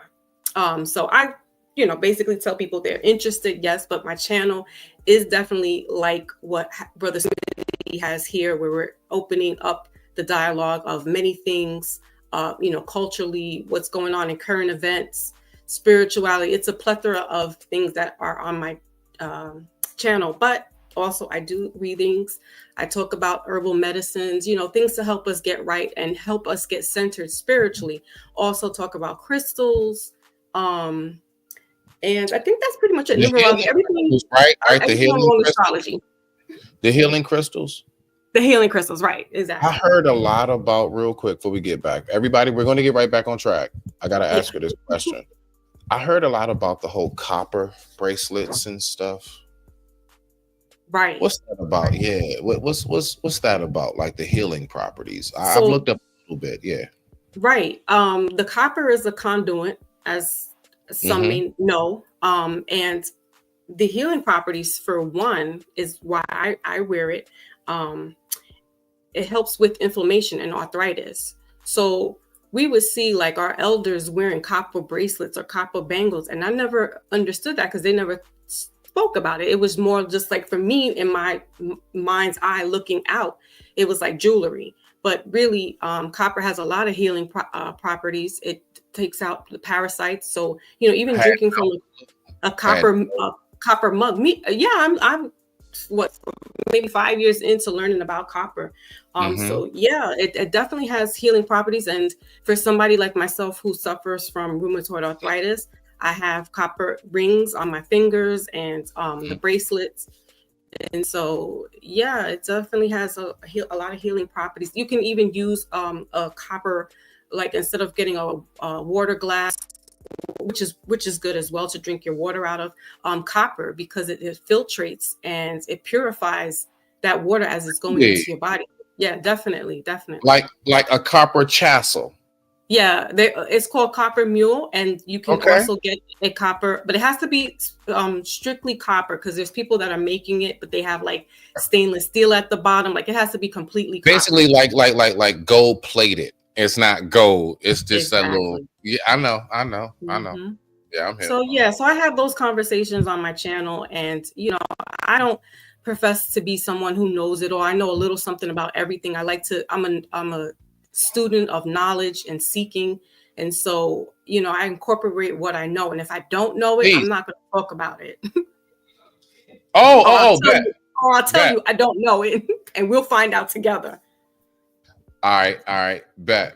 So let's go ahead, let's get to this. So what I did was just for you, beloved. Anytime anybody or one of mine pop up, I want to get you caught up. So anybody who's been here, you just gonna have to deal with that. We got family in the building. Sorry, y'all. Who is? Yep. Nah, ain't no sorry nothing. This is us. Ain't no sorry nothing. I'm gonna go ahead. I'm gonna push play. I'm telling you right now. I'm gonna run to the restroom, so I'm gonna just let it play. Yeah. So I'm gonna be right back. I'm gonna let it play for about 1:30. Okay, get you nice and caught up. When I come back, we'll go ahead and let you tap in on it. Let's go. Hold on. Here we go. Let's get it. Now, you can hear me, Foxy, right? Yep, hello? Loud and clear. Oh, shoot, I was making sure. So this is basically, for those who are not hip, this is a message to Black people from a German-looking guy, what it looks like to me, who's not even in America, but it's so crazy how on point this message is. and I want you to tap in on whatever you want to tap in on when I get back from the restroom. I gotta go. Okay, I digress. Muted. Rock out. It's well known. It's a well-known issue that African Americans, Black people in America, so-called, don't know their history, that they're cut off from the history of Africa, and even the history of everything that they did and everything that was done to them in America. That's why you have Black History Month, right? So this is something that everyone knows about. Everyone is aware of this issue. But the truth is that so-called white people don't know their history either, their history in America or their history in Europe. Americans generally don't know history, which is incredibly useful when you consider the fact that history repeats itself. It's incredibly useful to keep the entire population in a state of amnesia, so that the whole country operates like the main character in that film Memento, you know? So you keep doing the same things that you've always done, and you never understand that you're actually doing the things that history has already judged to be crimes. You understand? You can do it as if there's no context, as if there's no history, as if there's no pattern. That's the whole point of approaching current events from an ahistorical perspective. You don't want anyone to see the pattern. You want to be able to do things that have already been condemned by history, but you want to keep doing them anyway, as if you don't know that they're contemptible. You don't know that they are condemned actions. Just like Donald Trump now invoking the Alien Enemies Act in reference to mass deportations and so on. Okay, this is the same act that put tens of thousands of Japanese Americans into internment camps in World War II, and for which the United States government eventually had to provide compensation and eventually had to even apologize for doing it. You see, it is something completely contemptible that you did, but you want to repeat it. So you forget your history. You forget history so you can repeat history without blame. Both so-called white people and so-called Black people in America don't know their history. Both have been told lies about the past, about their respective pasts. And the only reason for that is for the purpose of maintaining the continuity of the contemptible reality of how that society operates. Amnesia and fictional histories serve as a preventative measure against change, against reform, against rehabilitation. America chooses to live like it's in the movie Groundhog Day. You know, you pretend that only today exists over and over and over again. And because of this forced amnesia, because of this deliberate suppression of historical awareness, the people in America don't even recognize when they're reliving their own past. Is it possible this story is true? Yes, it is. You're right. It's fact. Okay, I'm right here. Yeah. Okay, I'm back. Hold on. Dang it. Hold on. Where I'm at. There we go. Okay, hold on. Let me do this. I got you, Fox. There we go. Now let me go ahead and switch back up. Let me get over. Yeah, go ahead. Anything you want to respond to? I just wanted to make sure. Oh, absolutely. So I'm gonna. Yeah, I already knew it. Yeah. This is deep. This is deep, yo. And what he was saying is correct. I just got off a panel with a good brother named Brother Sabir Bey, and he talks about, you know, the Moorish history, not Moorish, Moorish history and things of that nature. But what I want to show everybody is you want to share something? Well, I don't have the share screen, but this is Nature Knows No Color line by J.A. Rogers. And I just picked this book up a couple of days ago, and I'm already like, you know, so in this book, he shows the melanated Europeans that were ruling back in the 1500s and things of that nature. And we weren't taught that here in America, or I should say in the United States corporation. They gave us what they wanted us to know, and that was it. Now, if your family said, or your grandparents would say, you know, we have Native American in us and things of that nature, or you were Indian, it would get shied away as you got older, and other children would make fun of you. Just like somebody coming from the islands, we would have to hide our dialect and not speak, you know, our mother tongue, because other kids couldn't understand that and they would make fun of you. So you started to assimilate and fall into place with the so-called corporation that we are in now.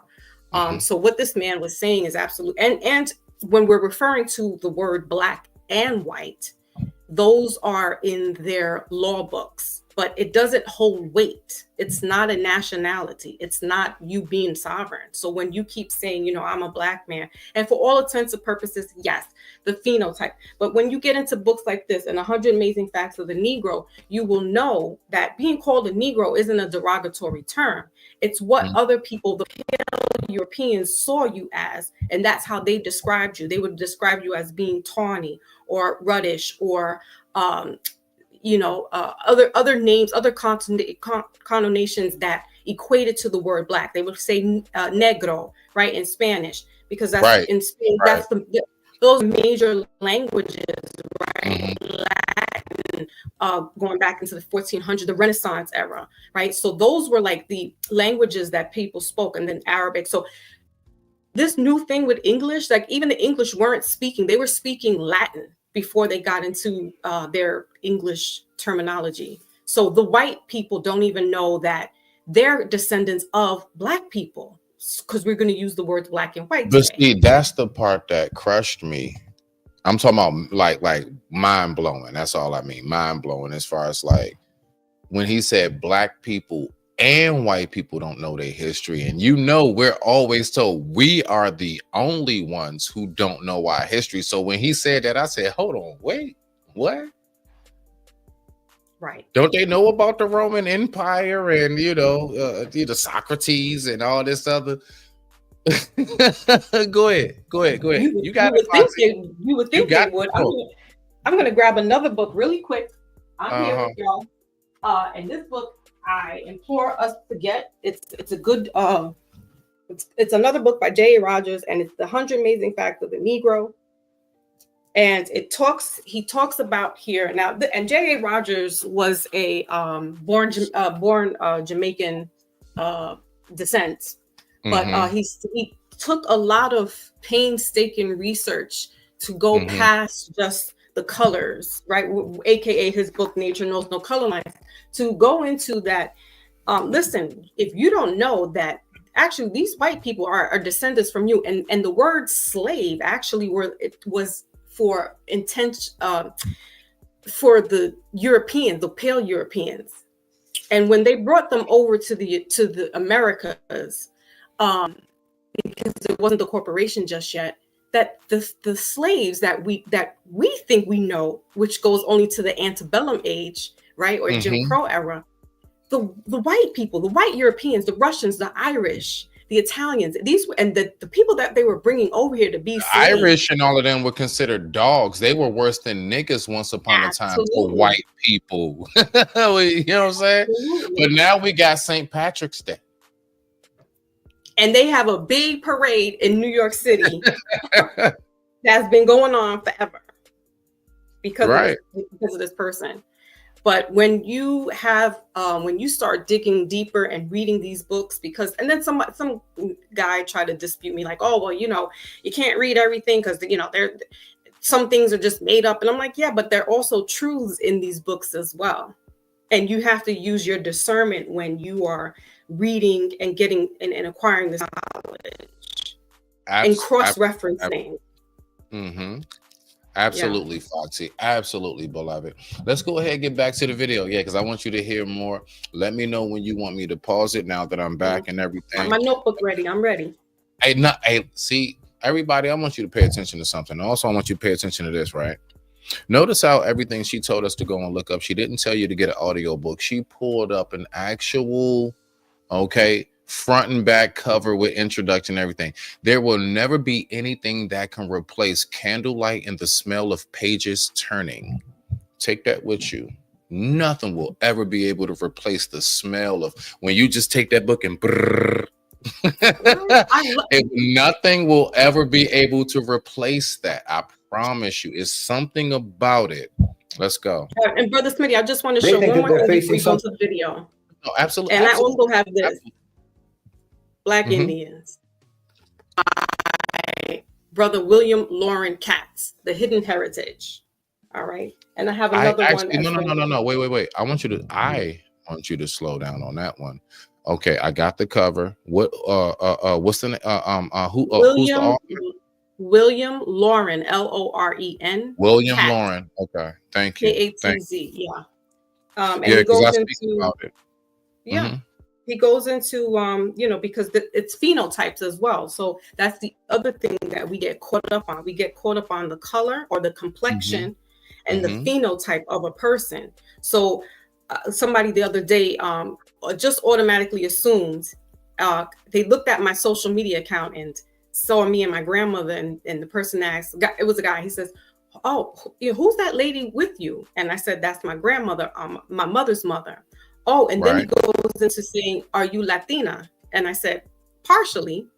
So when people Right. just look at my skin complexion and they kind of can look at my phenotype and say, oh, well, you kind of look, you kind of this, but that's the problem this day and age. That's the problem. It always has been the problem, and it's been by design by these people that have done this. They've done this mixturing and stuff so that you won't even begin to know who's who. Case in point, Drake. He's see. his phenotype may look of a melanated man, right? If all intents and purposes, it's a black man, but his mother is right. So, yeah, we get caught up in that. And then when somebody speaks, or somebody who's a darker complexion, somebody who could be like our brother Smitty here, because there's dark, heavy melanated people that speak Spanish. And you be like, well, wait a minute, I thought you wasn't going to assume. Sí. Exactly. Yo comprendo mucho Honduras, español, loco. Yo comprendo Panamanian. mucho español. See? So that's there. That I wanted to just say that really quickly. And even down to what you were saying about the Black Indians, you know why? Because like I said before, my grandfather, he is 85% Monacan. And my mother has Plamunky in her. And so it's Monacan, Plamunky. And these are tribes from the West Virginia region and a few other places, the Carolinas, as well as we have been found to be over in the Midwest area as well. Monacan, Plamunky tribe. Those are dark. And see, and when you said that, like, oh yeah, he thought you was Latino. You know how many times I've gotten over and over again? There's 3 specific features I've gotten, especially from women over my years. What do you mix with? Why you ask me that? Because your cheekbones, eyes, and hair texture. Cheekbones, eyes, hair texture. I always get it.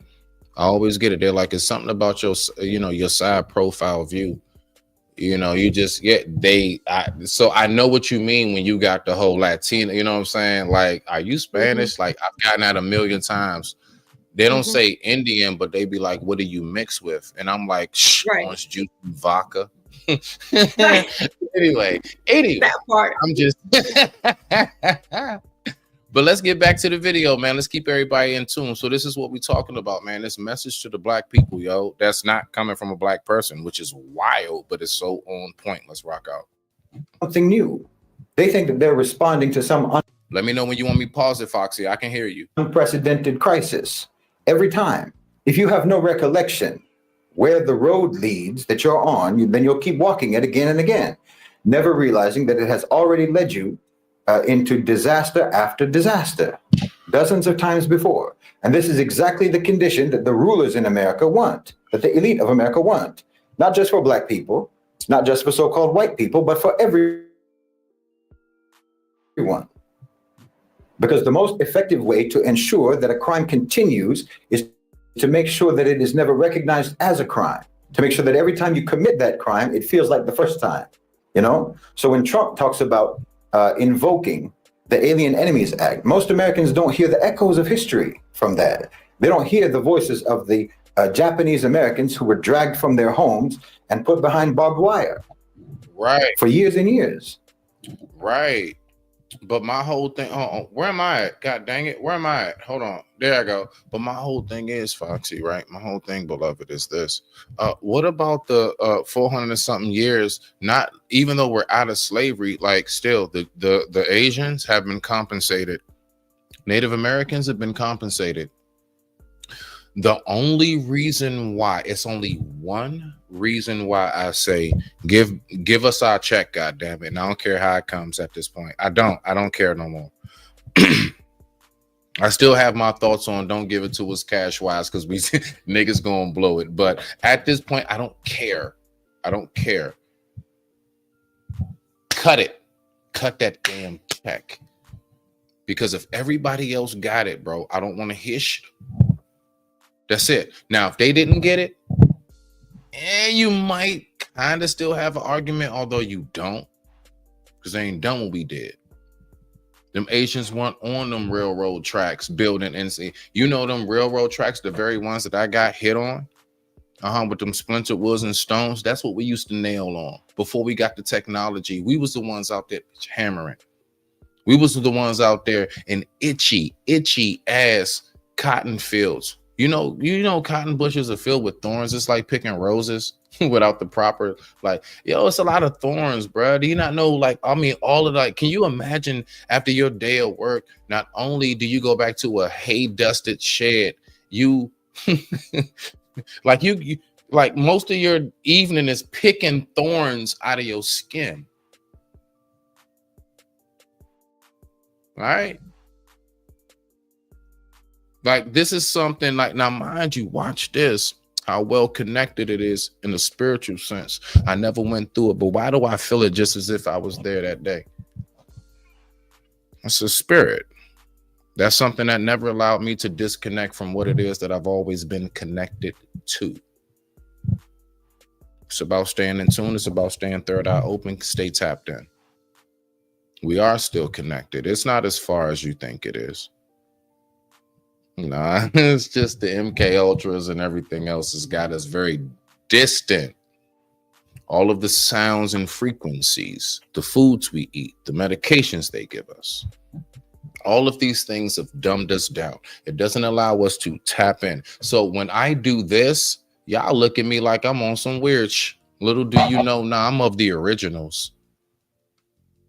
I just maintain it. Y'all don't even get it. You really think I'm tripping when I do this right here. Stay tapped in. Let's go. They don't remember that. Foxy, you want to build on that? Because I see you. You want to build on that? No, I just wanted to show some more books really quickly when we're talking about Captain and when it's any goddamn thing universal. Yeah, you show anything you want to when you want to. From Babylon to Timbuktu by Rudolph Winson. The Jew, the Negro. Oh my goodness. What? No, how are we here? You were here. And Black people are indigenous to Americans. So we have to cross-reference everything and not just be pigeonholed into just one thing, and know that you were everything. You were all of that. Just like Brother Smitty said, we were putting those railroads in before they brought the Japanese in, because the Japanese were helping out there in California, but that's because the labor was getting short, and here's my thing, Brother Smitty, and it may sound it's not going to be a popular comment, but no. Everything's popular over here if you're one of the lamps. Now shine, please. Do not dim your light. Never dim that. Well, I appreciate that. To my feeling, spiritually speaking, the reason why certain other groups got their so-called reparations, why they got laws now put in place for their protection, is because the corporation was involved in those wars that, i.e., when you hear about so-called Native Americans, right? And the Native Americans are sitting on reservations, that those reservations, their resources are dried up. They're the corporation is messing those people up on reservations. So when we hear they got land, it's not all peaches and cream the way we think it is, right? And so I feel like these the people that got so-called reparations or got some payment, I think that's hush money. I think it was, we were part of your decimation. So yeah, here's a little money to keep you quiet. Here's a little sunshine, That's my take on it. Why not the so-called black person? Well, because you keep saying black, and they know this. Corporation does it, in the eyes of the law, black is legally dead. So why would I give any type of reparation to something that they still consider as 3/4 of a human, as chattel, as dead? Why would they give that to them? You know what? That is such an interesting take, beloved. No bull. And the reason why is because the number one thing that me and most of us who are of us think of it as, why would they want to give it to us if we don't show no respect for ourselves? That's where that's where my head's been. See, you just gave this is why I say, people, we are those of the lamps, and we take that cross. See, me, I had the cross mentality. Now, what Sister Foxy just did was she brought them angles in and she turned that cross into a star and she made it shine. I always thought of it strictly from, the fact is that the rest of the world, and for the most part, does not listen. We all know other cultures got their abuse, everything, homelessness, the black sheeps of them, the outcasts. Like, they not like perfect how people be trying to make it seem like zoom over to here and go overseas. Man, y'all need to shut up.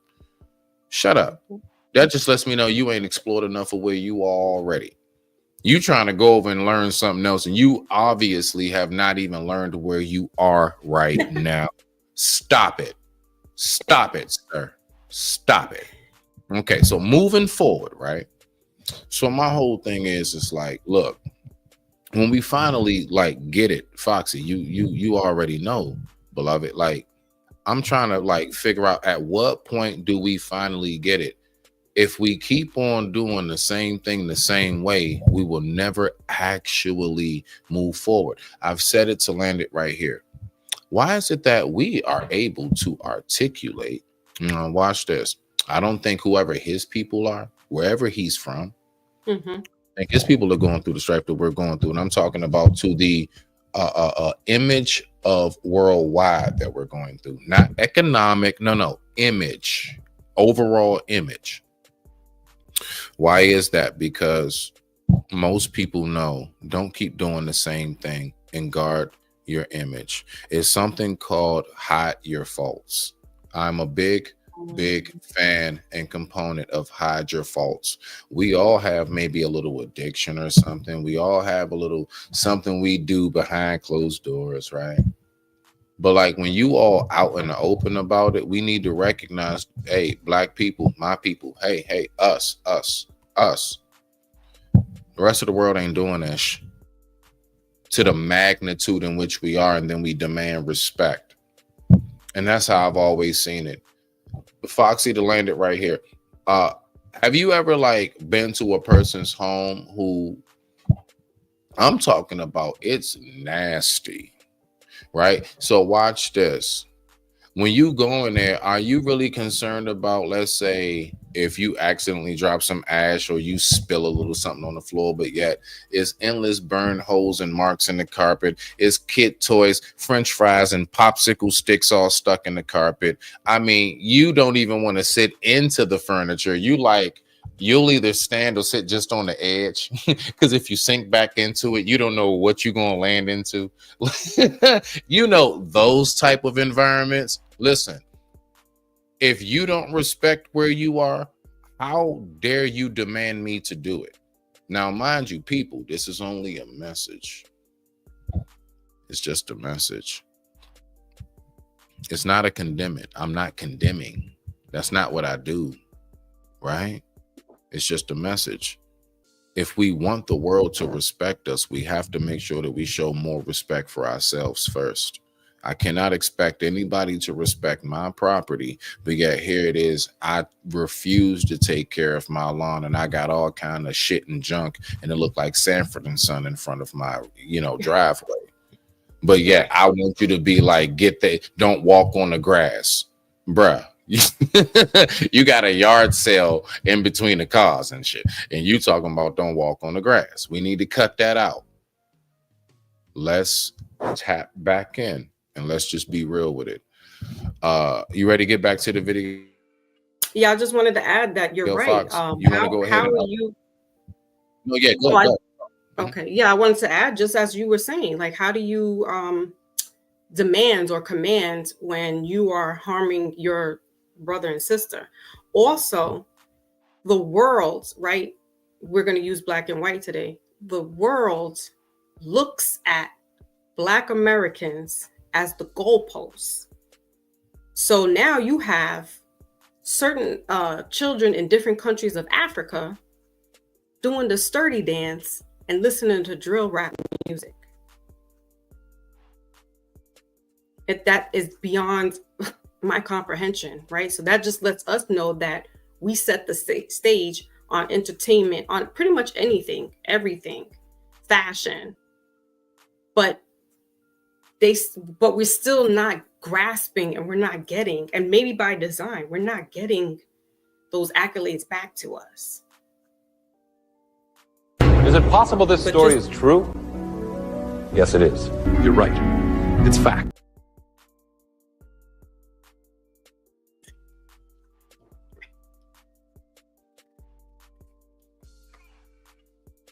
My bad. I was on mute. I said I was just trying to find that pause. I didn't want to cut you off, beloved, because yeah. Rock out, chef. Rock out, chef. At you, damn sure doing it. Like, so let me ask you this: if we were to really get to the point where we actually realize, all right, that there is strength in numbers, do you really believe that we could damn near take over the world? I'm not saying literally, but you know what I mean, quote unquote, overnight. You know what I'm saying? Like, it would actually happen a lot faster than what people really think it would if we real deal united on some, like, you know what, like nationwide to start off with, and say it expanded, because let's keep it real. Nationwide, hip hop expanded. And what has it done throughout the world? Didn't you just talk about the Africans doing drill rap? You know what I see across the world? Asians do more Michael Jackson impressions than actual Negroes. Where's the lie? One more again for the WAN people. Asians do more Michael Jackson impressions than actual Negroes. Endless. And I'm talking about they moving with it, moonwalking, everything. Like, they not corny with it, like they moving. You just know it's one of them.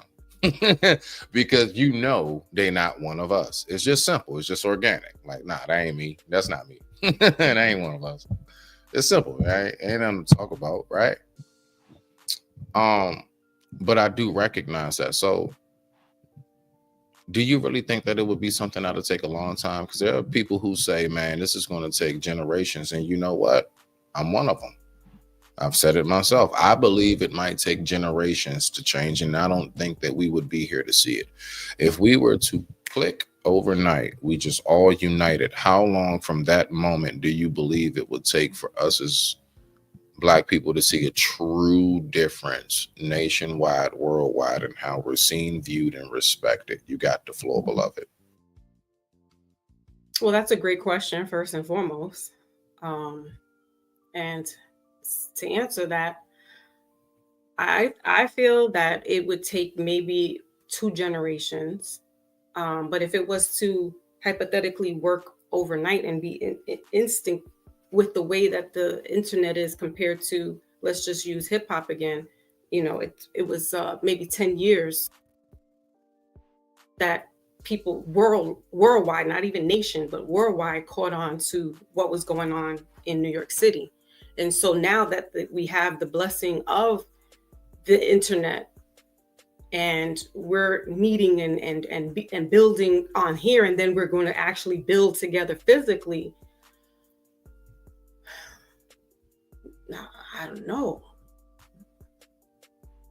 I would say maybe within maybe less than, maybe like less than 5 years or so.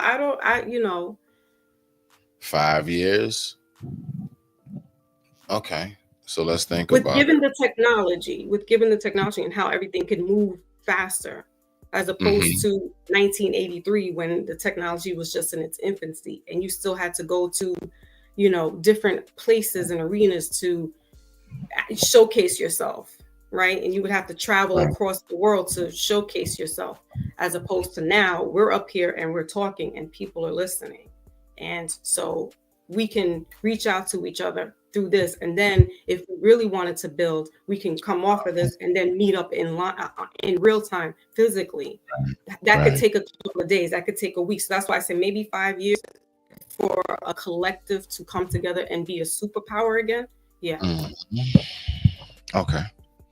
All right. So, okay. Now, respect to that. Anybody who might be listening, you can go ahead and drop your comments as well. How long do you think it would take if we were to actually go ahead and right now, the entire one of us who shares our skin tone and features and beyond, we went on ahead and said, you know what, enough is enough. How long do you think it's going to take from that second on to go ahead and get everything back to what it used to be and should stay as? I say personally, I'm gonna be honest with you. So how many generations is about 150 years? So that's about 4 or 5. All right, so look, something like that. The only reason why I say that is because of this. I think that we have not recognized, and see, I pulled this visual up for a reason. What we don't realize is that now, Foxy, I'm so glad you're here because you are one of the ones who actually was speaking to me about how it's not real. And you know what? If you can, go get that book, The Fake Willie Lynch Story, right? Whatever that was. Yeah. Grab it, Foxy. Grab that, beloved. There we go. All right, now. So everybody, while she grabs that book, right? So this is the thing that I was talking about with it. Now I want you to pay attention. All right, let's focus on the eye. Focus on the eye. What I'm recognizing is that whether that is real or not, my whole thing is this: is the message not real? Do we not see what is taking place when it comes to the message of it? Now, the reason why I asked Sister Foxy to go ahead and grab the book is because, one, I want her to go ahead and I'm going to put her on the Summer Jam screen, and we're going to make sure that we can get a good visual of the book. I know a lot of you might be already hip to what she's about to pull up because we are all of like-minded, not light-minded. That's right, like-minded. You know what I'm saying? Individuals. What is that book, Foxy, before I continue my statement? Right there. Hold on. Let me get you bow. Okay, now. All right. Death of the Willie Lynch. Okay, exposing the myth. I want y'all to pay attention to that keyword, the myth. All right. Okay, now. Okay. So Fox. So this is where we at, right? It's all right. So one, I'm trying to figure out, how is it that we can sit here and say that something that we have seen the obvious proof of not to be real? So let's just start there. Now, I'm only asking that in the sense of one who only seeks knowledge, wisdom, right? And one who wants to increase his level of discernment. I want you to offer your wisdom to the crowd, beloved, and thank you for sharing your time. Rock out. What have you learned from that book? Well, here's an excerpt that I will just read briefly, and people could use their discernment from that. So on page 30, when talking about the death of the Willie Lynch speech, the information of 1712 Willie Lynch speech is false and based on historical ignorance. Hanging Black people from trees were a practice that began in the mid-1800s and was not a method of murder used in 1712. The term Black is the ethnic indicator with a capital B that was not used in the 18th century. And then he goes further on to say there was no such region as the South in 1712. This region designated destination did not occur until after the American Revolutionary War, 1775 and 1783. Before this time, there was simply the 13 American colonies without any distinction between North and South. If Willie Lynch was a slave owner of British descent, he would have certainly used the British spelling of color.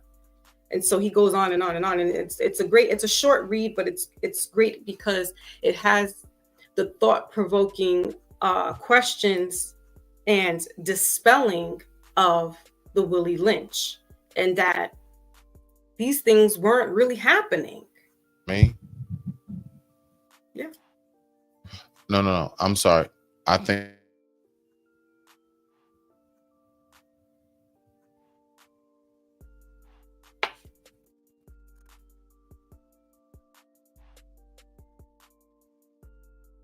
shoot, can you hear me, Foxy? Now I can. Yep. You know how it is on StreamYard. You know how them bars pop. Yeah. The bars were popping up. That's all. See, she does this too. That's why I said go subscribe. Yeah, they was messing with us for a second. That's why. I like exactly. that. Yeah, so I like that on what you say. You know how it is when you get to speaking too much truth. You know how they come for you. It starts to slow up and buffering. You know how that is. But what we're going to do is rate in here as well, and how the divorce rate was never an issue in the Black community until 1960, and in fact, it was California's Family Act law of 1969 went into effect on January 1970, passed by Governor Ronald Reagan, which created the no-fault divorce that has caused a great deterioration of the Black family. And then when you think back in 1969, what was going on in California as well was the Black Panthers were formed. And remember, in the Black Panthers, the free lunch or free breakfast service was there, and the government now co-opted it and calls it the WIC, Women, Infants, and Children Program. Hold on. So that's what WIC came from, Black Panthers? Absolutely. Wow. I'm not gonna lie, my black ass did not know that. Now, thank you for teaching me something. Thank you for that. See, this is what I'm talking about. This is why I love, I swear, this is why I love my small circle, yo. Hey, hold on, man. Foxy, this is for you, beloved.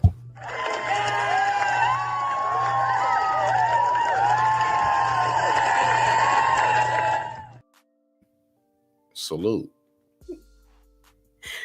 I'm gonna get one more book. I thank you for that applause.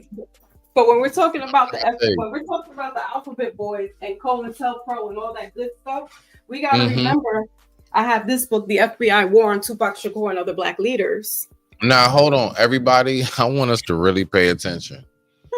Since Foxy has come up here, she has done nothing but shown book after book after book. These are the type of some people show diamonds and gold around their neck. I show I got you, beloved. I got you. But I like to read and I like to be informed. And if somebody's speaking something that just sparks my brain, and that could be the Aquarius rising in me, that I'm like, wait a minute, whoa, what now? Let me go do this research real quick and find out what was really going on. And that's what I was doing, just doing my research. That's how I found out the Panther, the free breakfast was when it was created. It then got co-opted by the alphabet boys, and now this is why you have the WIC program. And it goes and it just go. You got it. No, you're on delay. It's all good. Now I get it. You're on delay. It's all good. Okay, back. Now, real quick, Foxy. Now, I just want to say, so people, this is, for example, these are the type of minds that I personally choose to surround myself around. Because I'm gonna be honest with you, like, if I can't learn anything from you, listen, watch this, not teach. if I can't learn anything from you, I don't know what really the use of you are being in my life in a like in-depth way in any form or fashion. I should be able to learn something. Like real talk though. Like why are you around me if I can't learn nothing from you? I don't need you to be around me to make me feel good. I make me feel good. I already feel good. You know what I want when I come around you and anybody else?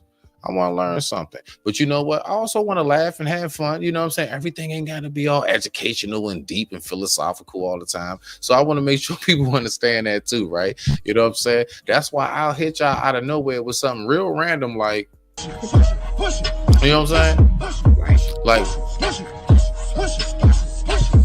go get the money, go get the money, go get the money.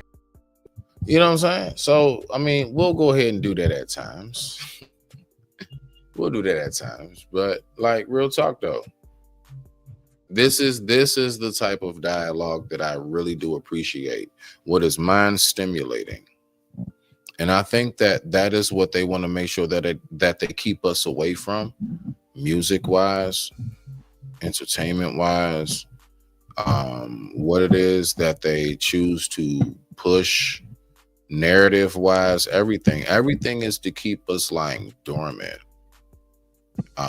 Everything is to keep us from really being able to tap in. All right. So let's get back to the video. And with that being said, I digress. My mic is muted. The time right now is 7:24 p.m. East Coast Standard Time. And I thank you all so much for watching. Let's get back to it. Every aspect of it, from its racial hierarchies to its economic disparities to its unjust foreign policies, is simply the continuation of an old script, a script that has played out again and again, always leading to oppression, always leading to exploitation, always leading to war, always leading to misery. And this is why in America, history isn't taught. Fiction is taught, legends are taught, myths are taught, but not history. Because real history would be dangerous. Real history would break the illusion and potentially break the cycle. So-called white people in America know a version of history. They know a story. They know a narrative that has been carefully crafted to shape how they see themselves, how they see their ancestors, how they see their nations and their place in the world, and how they see everyone else. And this ignorance, this deliberate miseducation that they have imposed upon their own people allows the same crimes to continue. What most white people in America and Europe believe about their history is not history at all. It's mythology designed to produce a specific kind of person, a person who does not feel guilty, a person who does not feel accountable, a person who does not feel responsible for ever changing anything because they don't think they're doing anything wrong. They're taught that their ancestors were pioneers, their ancestors were explorers and builders of civilization, that they've brought progress and democracy and enlightenment to the world. They hear about the Renaissance, they hear about the Industrial Revolution, they hear about the Age of Discovery, and so forth and so on. And not about enslavement, not about genocide, not about the theft, not about the destruction that their people are responsible for. They're not taught that their prosperity was built on unimaginable. They're not taught that their systems of government, their financial empires, sense of national identity are all rooted in exploitation. They don't know about the crimes. They don't know the real legacy of their people. And so they don't change. They don't have to change because they don't even realize what they need. Can you hear that? Hey, look, because they messing with it. Yeah, they messing with it. I'm going to like keep it behind the scenes. So we're going to do radio talk, okay? So we can hear it and I'll just flash it, okay? Y'all know what it is. Y'all know what it is. Let's go. They keep messing with the live. To correct. You know, when we look at colonialism, for example, the history that's taught in Western schools is usually an abstraction. Colonization is framed as something that it just sort of happened a long time ago, you know? Something that was maybe unfortunate, but it was inevitable, and ultimately it represented progress, and there were many beneficial things to come from it. Never mind the millions of Africans who died in the Congo, in the Congo Free State under King Leopold. Most white Americans have never heard of them. Never mind the Bengal famine of 1943, when millions of Indians starved to death due to British policies. They don't even know about it. The fact that the American police forces evolved from slave patrols, they don't know about that either. And they're not any more informed about the ongoing crimes, like the pillage of African resources today, the economic neocolonialism that keeps entire regions of the world impoverished, the exploitation of labor in the global South. These aren't relics of history. That's the present day reality of what your people are doing. But the story that that white people are told does not include those realities, or else it packages those realities deceitfully and dishonestly.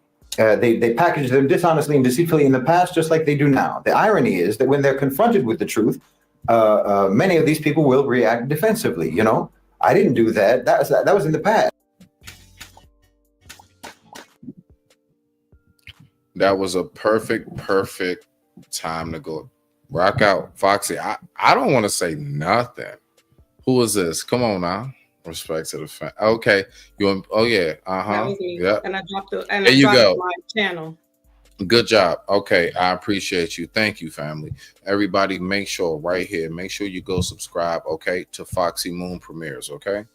She has anything that you want of peace, tranquility. She doesn't even really too much talk to people too often. She just pops up every once in a while, and she'll just give you a good reading and roll out and go right on back into the mist. And I love her for that. You know what I'm saying? Much respect to you, beloved. All right, now. So go ahead and tap in on that, what you heard so far. What he's saying is the truth. Again, when you read up on the history of when the Board of Education was created and who is funding the Board of Education, it goes back to those 13 families that you heard of. That I'm going to flip wigs right now, because those 13 families are the puppets. Because behind those 13 families, and when I say 13 families, I'll give you one, for instance, Rothschilds, and I won't talk any further than that. When those families you hear of, guess who's behind them? This is going to flip everybody out. Melanated Europeans. Ooh, you don't want to know about that. Hold on, wait, what? Hold on, wait a minute. Everybody, before she goes any further, I just have to give this disclaimer.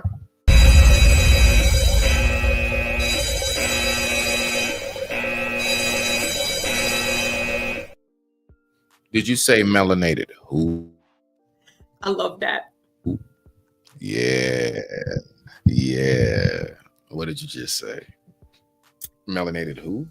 For all intents and purposes, it would be Black people that are really controlling. Wow. So when we hear about things like the little hats, as they call it, or I won't say the other word because everything gets censored and filtered. Let's just say that everything is flipped around and it's not what you've been taught. And you've been taught that these people, the pale-skinned Europeans, all intents and purposes, white people, are the boogeyman. But what if I told you the boogeyman actually looks like somebody who's a little darker than me, maybe Brother Smitty's complexion? Y'all would be like, oh, no, Foxy. Oh, yeah. Your own people, and it's out here right now. Well, your own people will do you in. Your own people will sink the proverbial ship just so that they can keep their lineage and their heirs. So what they did was, when we go back into talking about Moors, right? The Moors were, and it's not religion. The Moors were just named, it was because of their complexion. So again, Latin is Morisco or Moreno, right? So that's how Moors came in. But they also had a movement. They also created these buildings, created everything that you see now that their slaves has now co-opted. And their slaves being the pale-skinned Europeans. Because in the book, 100 Amazing Facts of the Negro, I will tell you, this is going to flip your wigs again. I will tell you that the first slaves that came over to the States was not Africans. It wasn't Africans. It was pale-skinned European, Russians, Irish, Italians, Germans, back in the 1700s. They don't want to tell you that. Just like that man said, they don't know their history either. They won't sit here and tell you that.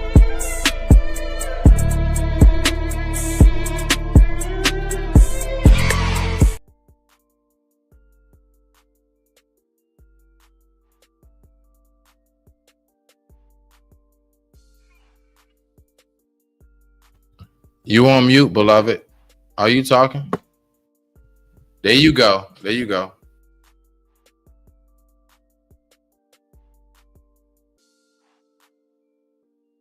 You on mute. You on mute. There you go. Now you off. Now you off. Okay. Yeah, they didn't want me to talk about their ancestors. See that? You don't want me to talk about your ancestors, but you want to continuously talk about mine. So peep this, Brother Smitty. The first slaves.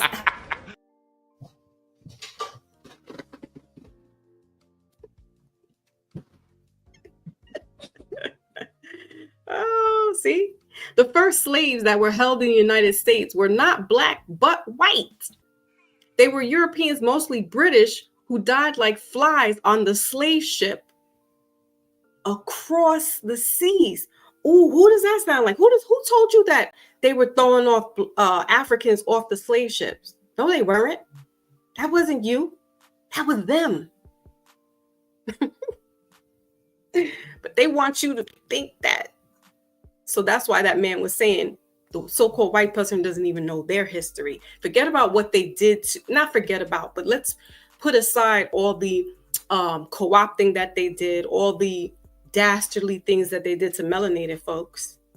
But they won't even tell you that they were the first slaves that came over here. And they won't even tell you that the slave holders were black people. They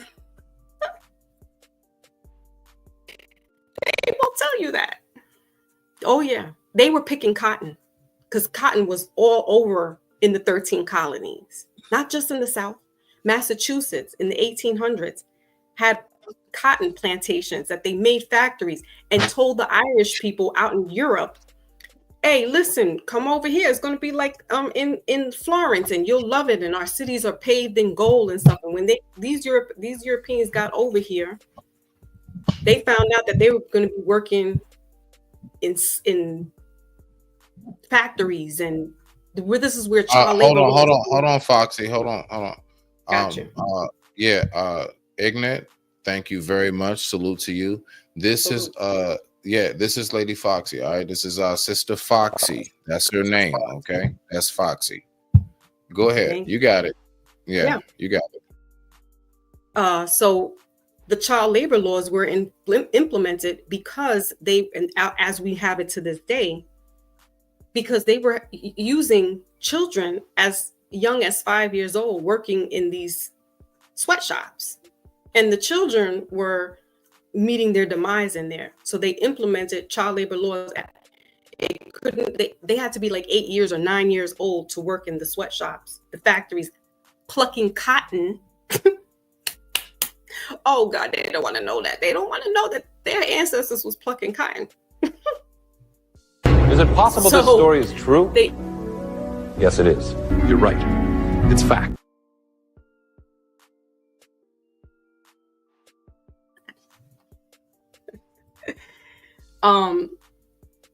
Here we go. White children were kidnapped in the British Isles at the rate of several thousand yearly in the 17th and 18th centuries and sold into slavery in America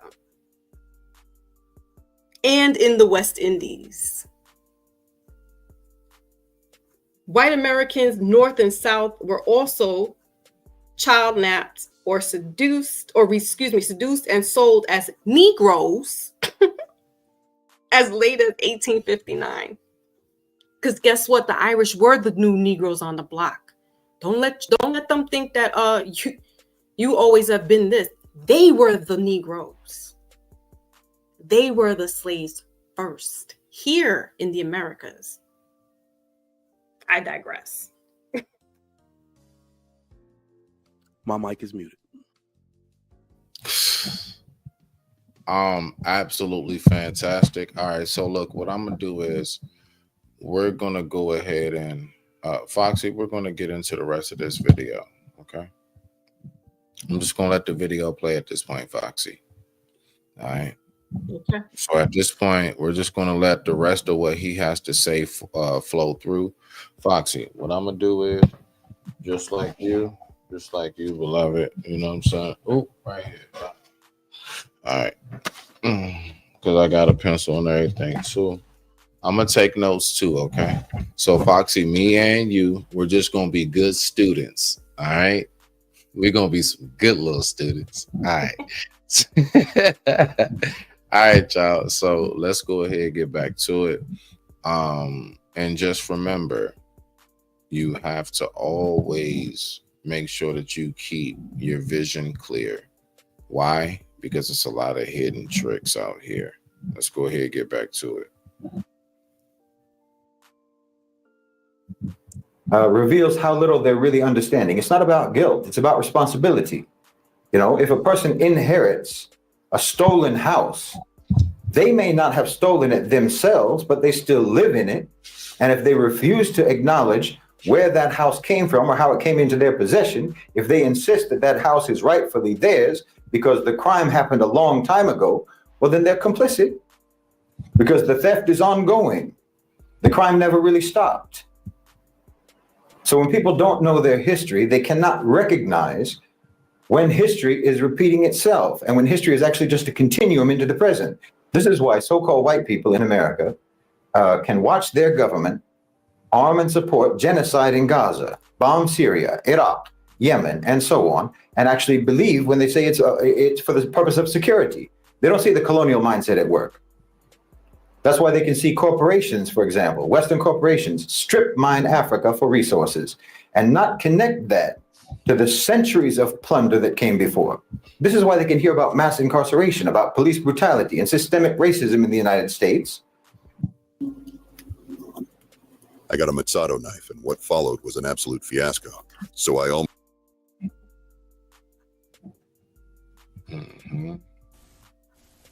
After these messages, we'll be right back.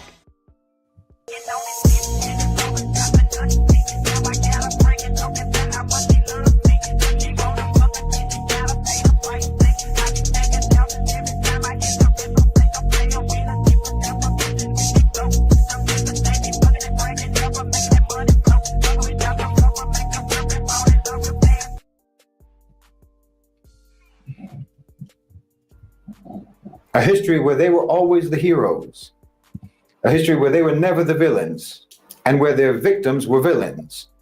And as long as they live inside that fiction, well, they'll continue to perpetuate the same crimes of their past, even without realizing it, which just means that we're not even talking about past crimes. We're talking about ongoing crimes from the past until today. Like I said, it's a continuum. If there's ever going to be any real change, if there's ever going to be any hope for justice, then so-called white people have to actually learn your history, not the history that makes you feel proud and makes you feel good, that makes you feel comfortable, but real history, the history that makes you uncomfortable, the history that you've denied all this time. And only when white people know their real history, really know it, then maybe they can begin to take the first steps towards repairing the damage that that history caused. The damage that it caused to millions upon millions of people all around the world, including themselves.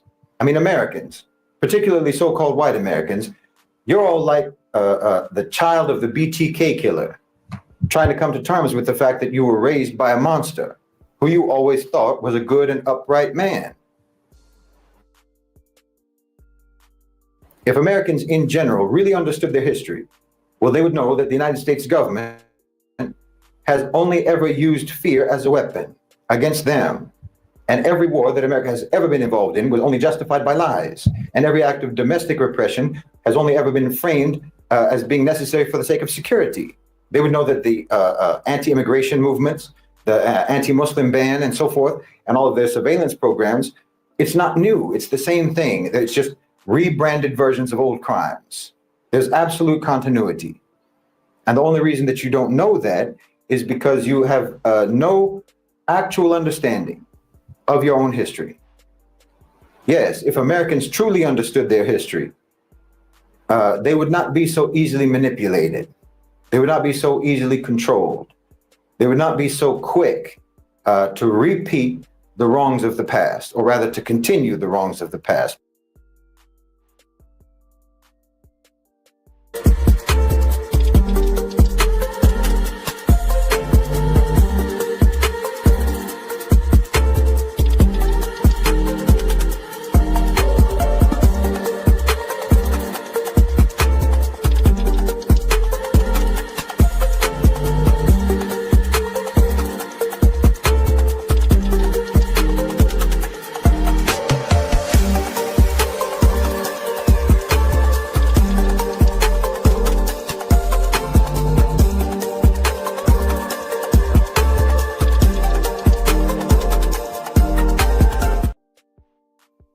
But that's exactly why history is hidden from them.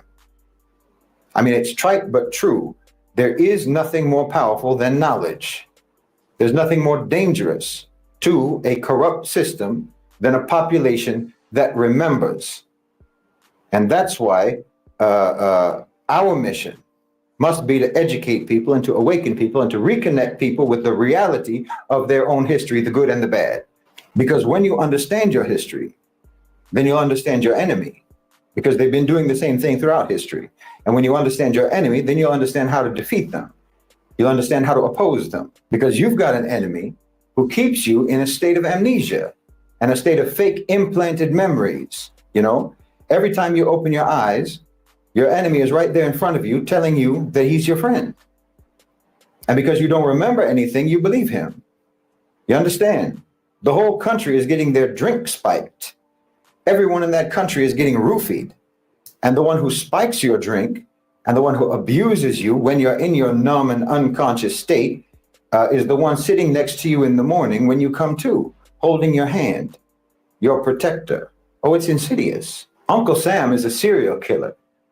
The son of Sam's got nothing on Uncle Sam. Uncle Sam is the most prolific, psychopathic, diabolical, demonic mass murderer in history. I mean, look at that poster again, that Uncle Sam poster, that I Want You poster. Think about that. You would think that a character who's supposed to represent the great democratic America would actually be asking the people, what do you want? Not demanding, I want you to go off into the meat grinder of World War I and World War II. Over 500,000 American soldiers killed in Europe and in Asia, thousands of miles from the United States. And then basically some 20-something years later, the same message is repeated. And it's heralded as a great quote. It's heralded as a great statement from John F. Kennedy. Ask not what your country can do for you. Ask what you can do for your country. Why? That's not how this works. Talk about gaslighting. Imagine if someone said that in a relationship. You know, I need you to do this and that and the other. And don't even ask me about what you need me to do for you. No, your government, your power structure hates you. But worse than hating you, they don't even respect you. And like I said, a major reason for that is that they have perfected the process of completely wiping out your memory. But the power structure has a memory. So you understand, that's what's really meant by history repeating itself. People think that this is some sort of natural law. No, it's not natural law. It's just the unchanged, consistent behavior of a predatory power structure. It's the law of if it ain't broke, don't fix it. Meaning they've been doing the same thing for a very long time. And the system works for them. So they have no reason to change it. And they never will change it until you change. And that's why they want to make sure that you never know what's going on. They want to make sure that you never know what's been going on. And why they keep you basically like a crackhead. I'm serious. Just like a crackhead. The American population, you know, is like a crackhead. Extreme desperation for short-term gratification. Complete memory blackouts. Stretching will not make you flexible.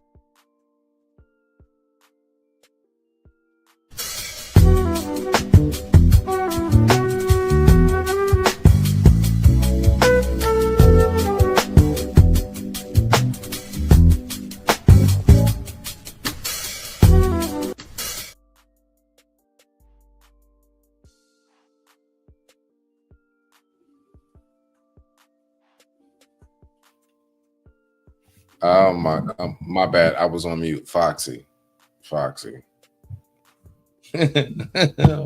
Wow. Yeah, and you know what's so crazy? The only reason, I'm not even like blown away because I'm necessarily learning something new. I'm always blown away whenever I'm able to picture in vivid detail, word for word, what's being said to me. I swear. You want to say anything briefly before we get back to it, before I push this?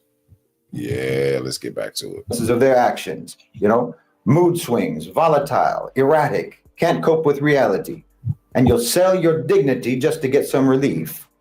That's why they don't respect you. The same way that a drug dealer doesn't respect a crackhead, because they can treat you any kind of way, and you'll accept it.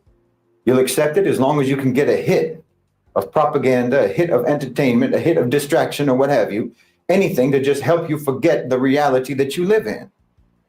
But Allah subhanahu wa ta'ala said that the condition of a people will not change until they move to change it themselves. And that's why they've neutralized you, because otherwise history might not repeat itself, because they're the ones who are making history repeat itself by just continuing to do what they've always done. You understand what I'm saying? See, this isn't cyclical, it's constant, uninterrupted, the oppression, the violence, the exploitation, the predation. This is all static, unchanging. You say history repeats itself, it makes it sound like you're talking about a cycle, but it's not a cycle.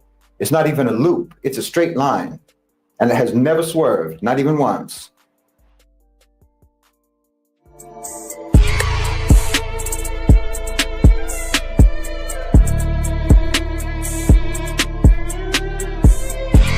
It's one scene. It's the same scene. Year after year, decade after decade. And all they ever do is maybe change the lighting to make it look different, to make it look new. But nothing has changed. But you won't know that as long as you have no memory, as long as you have no actual memory. Not the implanted fake memories of the past that they put in your mind, but a real memory, a real knowledge of history. You'll actually think that you're looking at something new because you don't remember. You don't remember that it's always been this way. And that's why they want you to be so desperate to forget. It's like they say, the best predictor of future behavior is past behavior. So the best way to be able to continue negative and destructive behavior into the future is to try to falsify your history. I mean, most people don't even care about history in America. That's a fact. They're already just ignorant.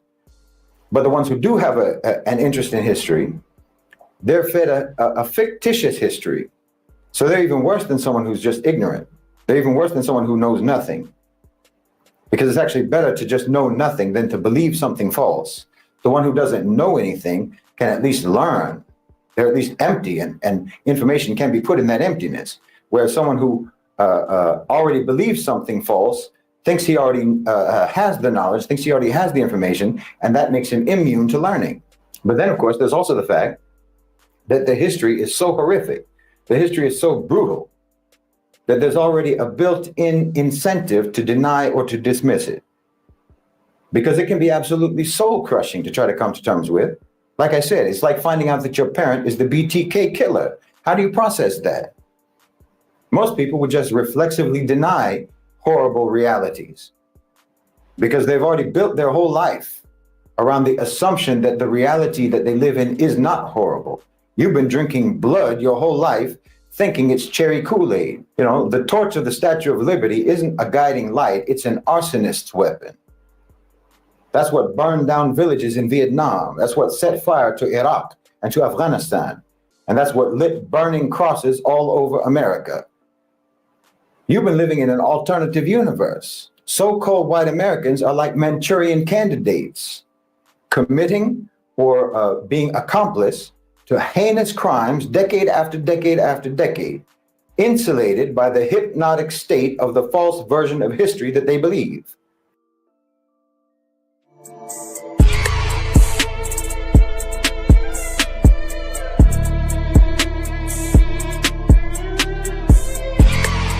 That's why I've said so repeatedly, your so-called civilization has betrayed you. Your so-called civilization has duped you. They got you to sign off on policies that they told you were for the protection of liberty and justice, but were actually policies for mass murder, crimes against humanity, war crimes, savagery, and enslavement, all for the profit of others. Others who view you as nothing but useful idiots. And now you're incriminated. Now you're accomplices.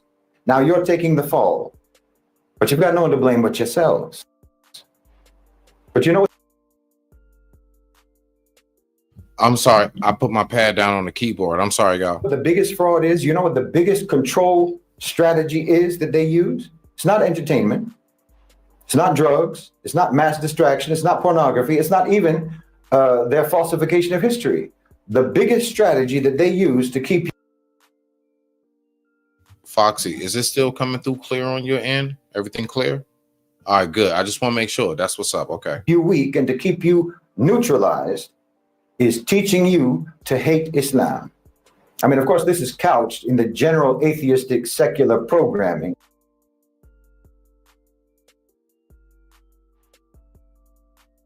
Aspect of how he's speaking about with black people. This is what I want to know. Man, I got some notes down.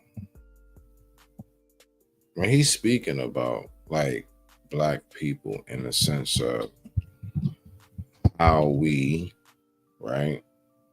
We keep on going back to the problem in which it is we complain about. Foxy.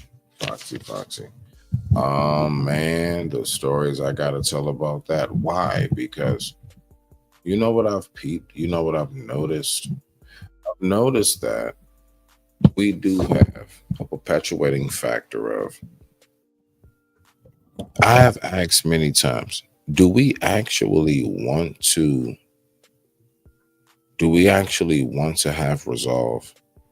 Or have we been shifted and molded to the point where we're so accustomed and we actually, believe it or not, have taken our pain and we turned it into something like wine or something, like we turned it into something that feels good, right?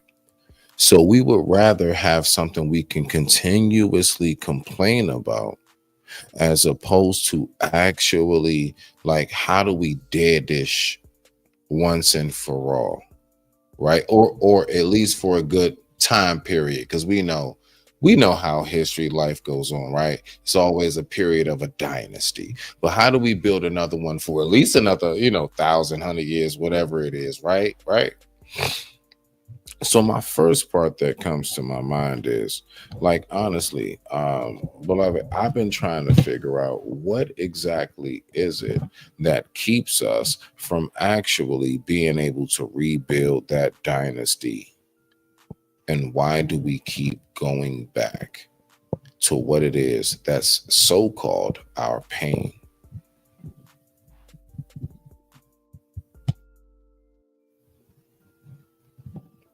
You got the floor. I think, are you okay? Yeah, you're off. No, I thought you would expound a little bit more. So you're asking a question. Okay. Yeah, okay. I'll expound a little bit more. So basically, I noticed that the things that I notice my people will complain about the most are the things that we refuse to really take charge on the most. The things that we really refuse to stand up on the most. I'm not saying we don't do it. See, now watch, people, hello. We do stand up for it. We do what's needed, but I'm talking about to a mass level, to the point where we actually see how it actually benefits us. Why do we keep complaining about a problem that we keep contributing to? If we contribute to the problem, why do we complain about it? And the reason why I ask that is because I want to know, how are we supposed to get past anything if we don't understand that there have been a certain amount of, like, let's say, mind trickery. Like I said, the Jedi mind tricks. We keep falling for the same thing. Did you hear everything he spoke about? He said everything that Yeah, you know what I mean? Like everything he spoke about is everything that we go through, everything that we've been going through.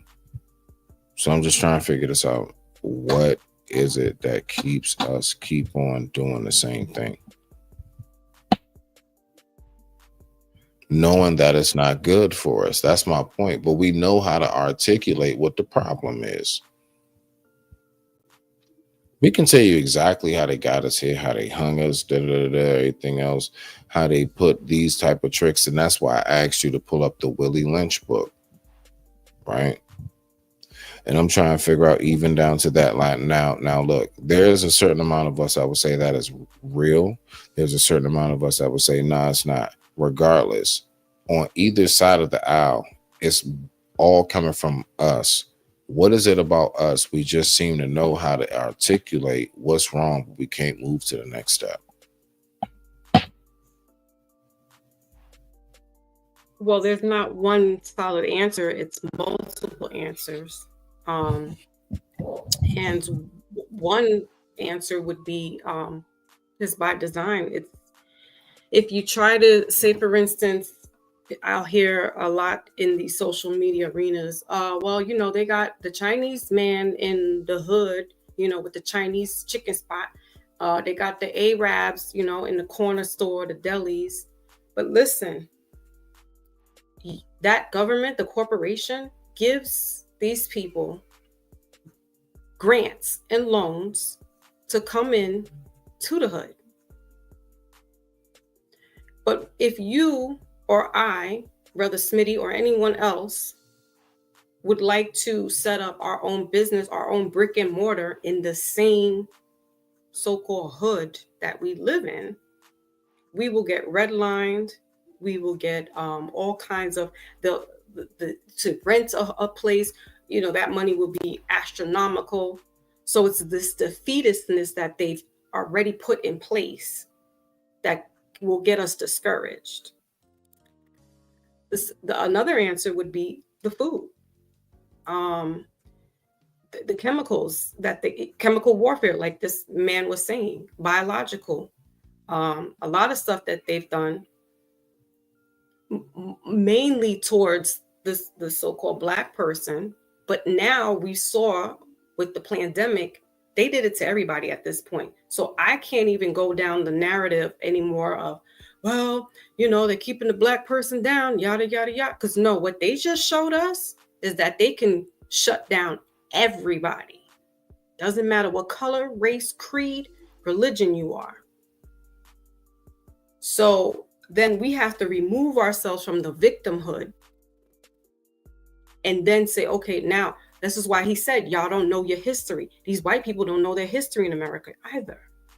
And that's an important thing. Oh, why do we need to know the history? Why do we need to go backwards? Well, because you need to know what your enemy does, because your enemy has at least 150 years leg up on you. So yeah, as Brother Smitty said, it's going to take maybe a century, maybe, for things to move in place where we can come back to being, as they say, the Black Wall Streets. But now people are fearful because what they were doing was bombing these places as well. So then that's another thing. How do we thrive? How do we get back to where we were in our glory days? If these people are domestic terrorists on their land.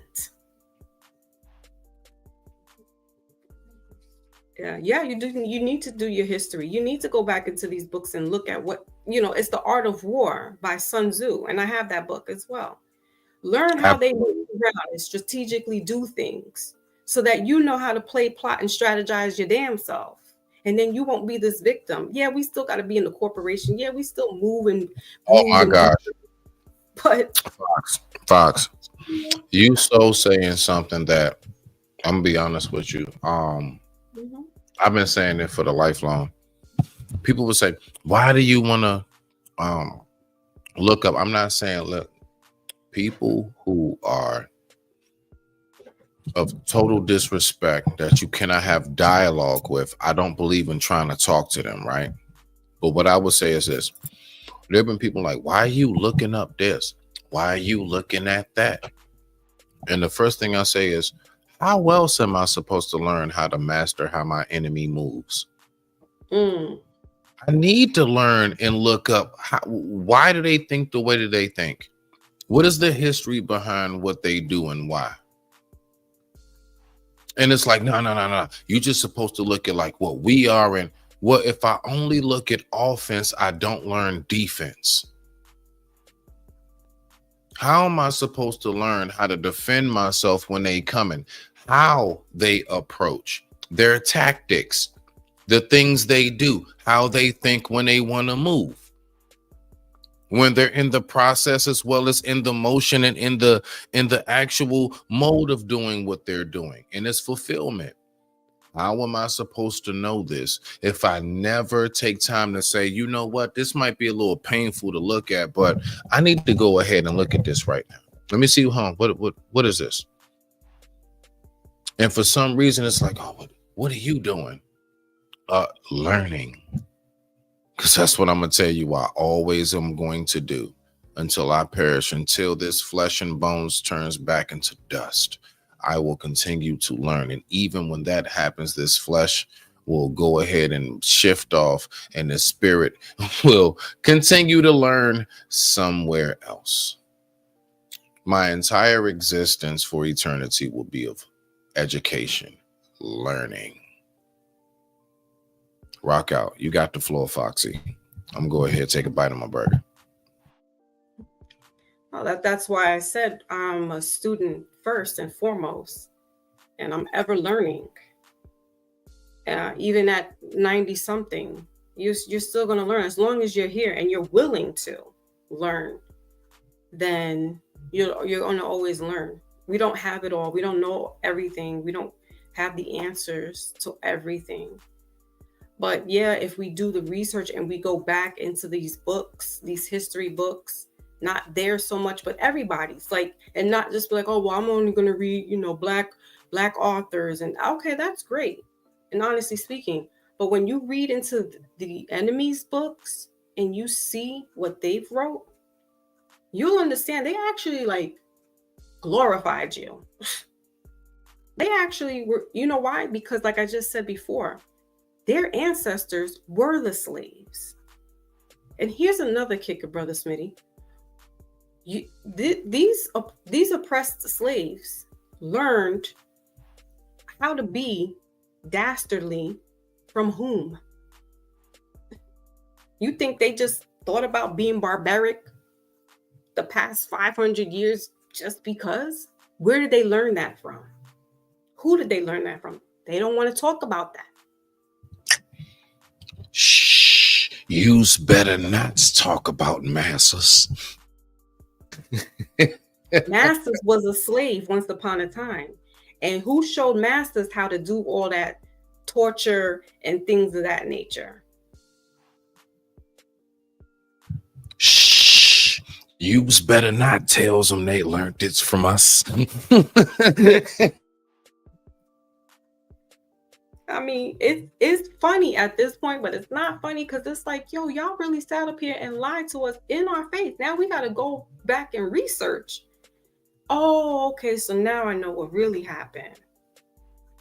Okay. So now I know how to move with you all.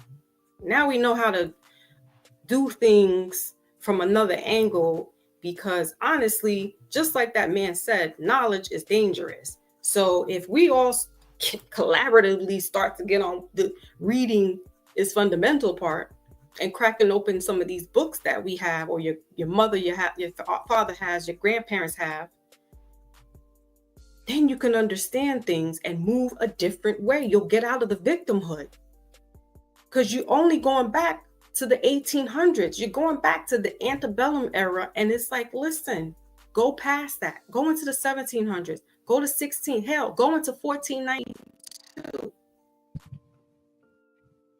They don't want to teach you that. They're gonna keep giving you 1619. They want to keep giving you down south type stuff. Like I said, the antebellum, the golden age for them.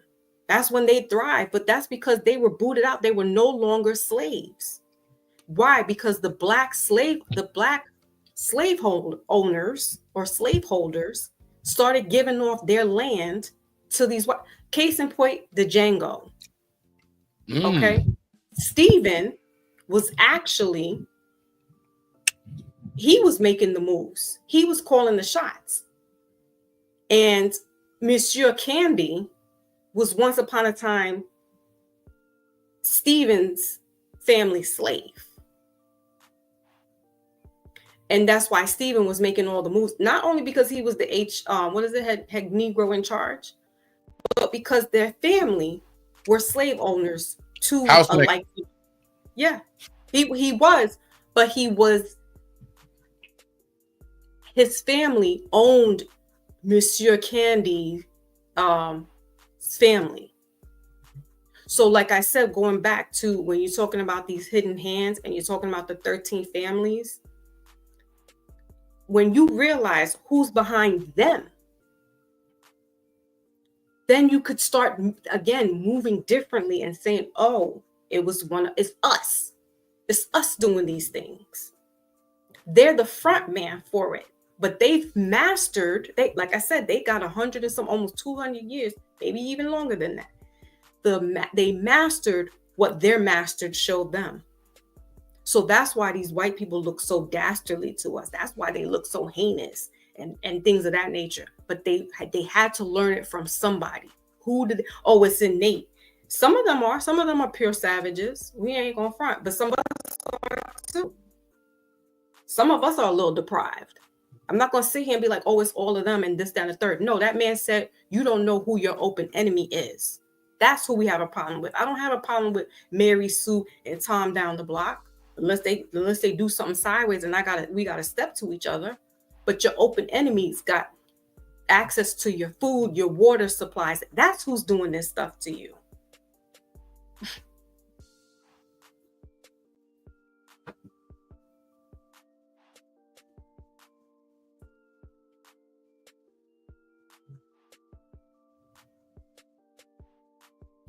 I like that. I have 5 quick questions, Foxy, if that's okay. Okay. All right, bet. I appreciate you, fam. Same here. So, all right. So, I want to know this, right? The main question is like us getting past, like, I remember we were actually at a point where it looked like we were really starting to get somewhere. Like you said, the whole Black Panther movement, everything, blah, blah. You know what I'm saying? Like, just, Malcolm X, Dr. King era, like, it really looked like we were going to do something. And somehow or another, we got stuck. I don't know. It's like a monkey wrench thrown into the gears, right? So I'm going to go down a list of 5 questions. Let's get to it. Question number 1. And all of these questions are for you, okay? So... Okay. And I'm going to read each question twice. What systemic structures like housing, education, or the justice system has continued to hold Black communities back even after civil rights legislation? One more again for the win. What systemic structures like housing, education, or the justice system has continued to hold Black communities back even after civil rights legislation? You got the floor, beloved. Even after civil rights. Okay. What structure? What systematic structure? Ooh. I don't know if I know that per se. I'll shoot an arrow in the dark and say that. Let's put it in layman's term. Yeah. Out of all of that, what would you say has really held us back? Has it been education system that's kept up, like the poor public schools that's kept us from moving forward, right? Mm-hmm. Okay. Let's go to housing. Has Section 8 held us back? Has poor education held us back? Right? Has the justice system, brothers and sisters being locked up, So from education, Section 8, or the police locking us up, Right. or whatever you can name, what has really held us back from not moving forward? Rock out. Okay. One, I would say the justice system, and two, I would say education. Housing, yes, but but you still can, even if you're in the projects, you still can, your child can go to a school, or somebody's getting locked up, right? So the biggest issues would be the jurisdiction, the justice system, and the education, because as we've been told, education is the pipeline to the jails. So if you have a child that's so that, and just, I want to put a pin in it, because that's why the Black Panthers were, the children were going to school with no food. And we know that if a child is going to school early in the morning and doesn't have anything in their body, they're not going to really comprehend what they're learning, because they need that fuel to keep them going. So yeah, I would have to say it's education and the justice system that are the biggest pigeonholes with us not moving ahead further than where we are now. All right. I appreciate it. And I'm gonna make sure, you know what? I'm just gonna put everything nice and smooth and simple. Forgive me for that. I apologize for the buffering. Let's go ahead and get to this right here. So the next question reads. All right, so how has economic equality evolved since the 1960s? How has economic equality evolved since the 1960s? So what benefits have we seen more of since the 1960s? Layman's term. I'm just writing these down while you're saying it, You good, beloved. Take your time. so that I can read it as well as you're saying it. So what economic equality evolved since the 1960s? I would say that equal opportunity, when that was rolled in, Okay. which is now the new DEI or whatever. I think that it has then, it's almost like a blessing and a curse, because women at that point can now go into so-called, where a man's job with certain places that a woman couldn't work, that she's just as equal as getting in where he's working at, right? So that then helps economically in the household, because you have two parents working, and that, brings in, more money. It sustains the family, as if it's just one parent bringing in, the money. So I would say that equal opportunity after the 1960s, because, before then it was kind of what they consider as the man's world. And so now you see women going in, like, I think it was called hidden, not hidden colors or hidden numbers, something where we found out, and I didn't know this until the movie came out, that there were 3 Black women that were involved in all the programming and coding down in NASA, that they had these women, they kept them a secret for such a long time, but I they were think I read about something like that. Yeah. So prior to that, you weren't hearing things of that nature. And so, yeah, Correct. I think equal opportunity was the game changer after the 60s. Okay. And we have this last and final question. All right. So, in what ways? Let me cam up. I'm bad, y'all. I try not to eat on. I try, but I know. I have. You see me when I go in. Like, I be trying. I be trying. You know what I'm saying? So, in what ways has the political system both empowered and limited Black progress in the decades? In what ways has the political system both empowered and limited? So, how has our government benefited us as well as held us back? So, what's the benefit of the government? What's the setbacks of the government? I digress. My mic is muted.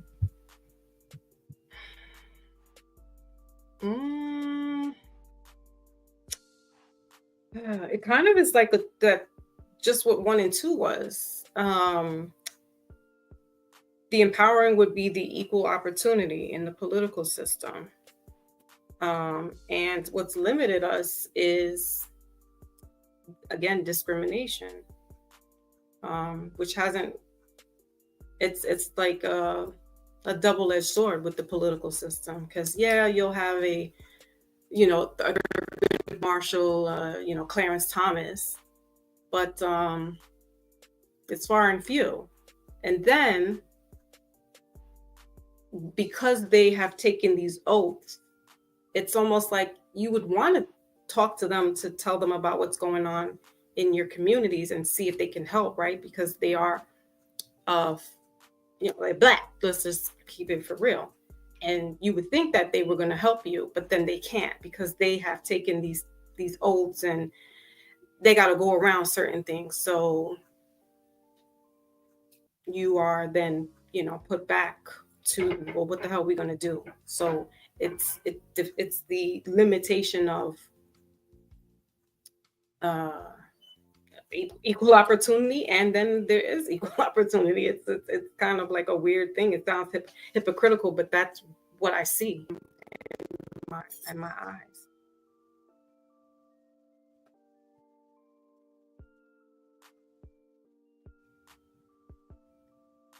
I apologize. I was on mute. I would say this to respond to what you're saying before we get up out of here in a second. I appreciate everybody for tuning in. The time right now was 8:20 p.m. East Coast Standard Time. Thank you so much for watching. I would say, Foxy, I've recognized that without me being able to really tap into exactly what it is specifically,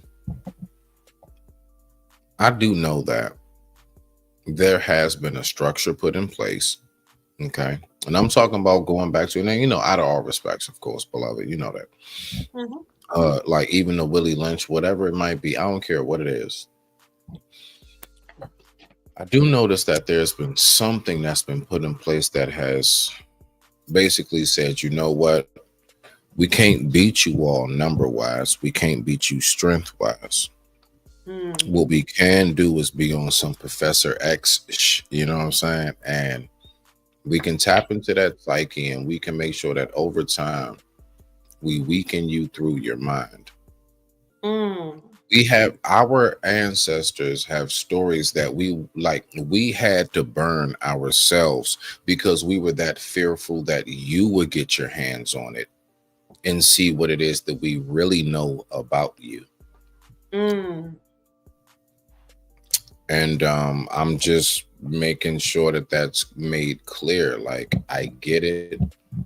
I do believe that there has been so much about us that has been definitely not just erased. I'm not even concerned about what's erased, because watch this. You can erase what was on the tablet one day, but if it's ingrained into the bloodline and the souls of all of us, the only thing that you can do from that point is make sure that those who are born after forget or aren't able to tap in. So that's where I see where a lot of this comes into play. We can talk about the crimes on the basic level all we want. That's fine. And I actually appreciate it because that's needed. We need to know how to stay grounded, right? Like again, this is why there's a saying, and I'm gonna land to give you the floor, and you take as much time as you want before we get out of here, sis. But that's why it's a saying that goes to be in this world, but not of this world. When you're in this world, that means you better know enough about it to survive in it. But that means never be of it, as far as always know that there is so much around you that you cannot see. And I mean that in the sense of everything is not a direct physical example. Sometimes things are like a personal inner example for you to catch yourself. It's really important to make sure that you stay focused on that. But more importantly, do know You possess a lot of power. You hold the key to so much that you never knew that you had the ability to tap into. And there are those who only have money and resources to keep you from it. Again, that's it. Nothing else. They have the money to keep you from it. They have the resources. So I'm going to land it right here. And Foxy, you got the floor. I remember they was talking to this old slave, right? They was talking to this old slave. This was right after the slaves got freed. And they said, "Oh, Mr. Jim, so what you going to do now that you're free?" He said, "Huh?" He said, "What you going to do now that you're free?" He said, "I always been free."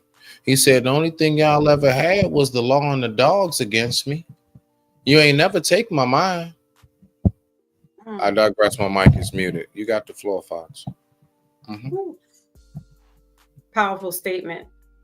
Well, I want to just thank you for having me up on the panel and allowing me to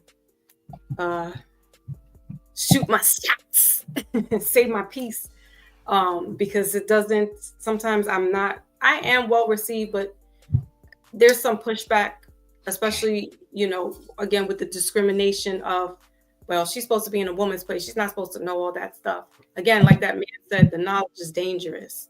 And if it's in whose ever hand that is obtainable, no matter how it looks. So, women have been discriminated. Black people have been discriminated.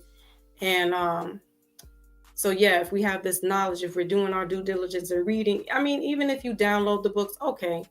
But you can always, it's great to have them in your hand, the physical copy, so you can always go back and reference and highlight and reread and understand and overstand and relearn things that, you didn't know before. A lot of this stuff is spiritual, and I've had said this for the past, since 2021, that we are in a spiritual warfare. They are out for your mind, body, and soul. We see this now even more so when people are doing the chat GP, whatever, and and what have you. They're trying to get your likeness. They know that your DNA is coded differently from theirs. And you can not to say that they may not, they can have some spiritual relationship or not, but it's historically known that we are spiritual beings. We are celestial beings. They have written this down in their books. They have described what they saw. Your so-called Bible that you read, it gives you a description of what Yeshua looked like. And it wasn't them, but they gave you their history and told you it was Cesare Borgia. Right? So we have to kind of dig between, chew the meat and spit the bones out when it comes to them, because they know a lot of, they hold the archives.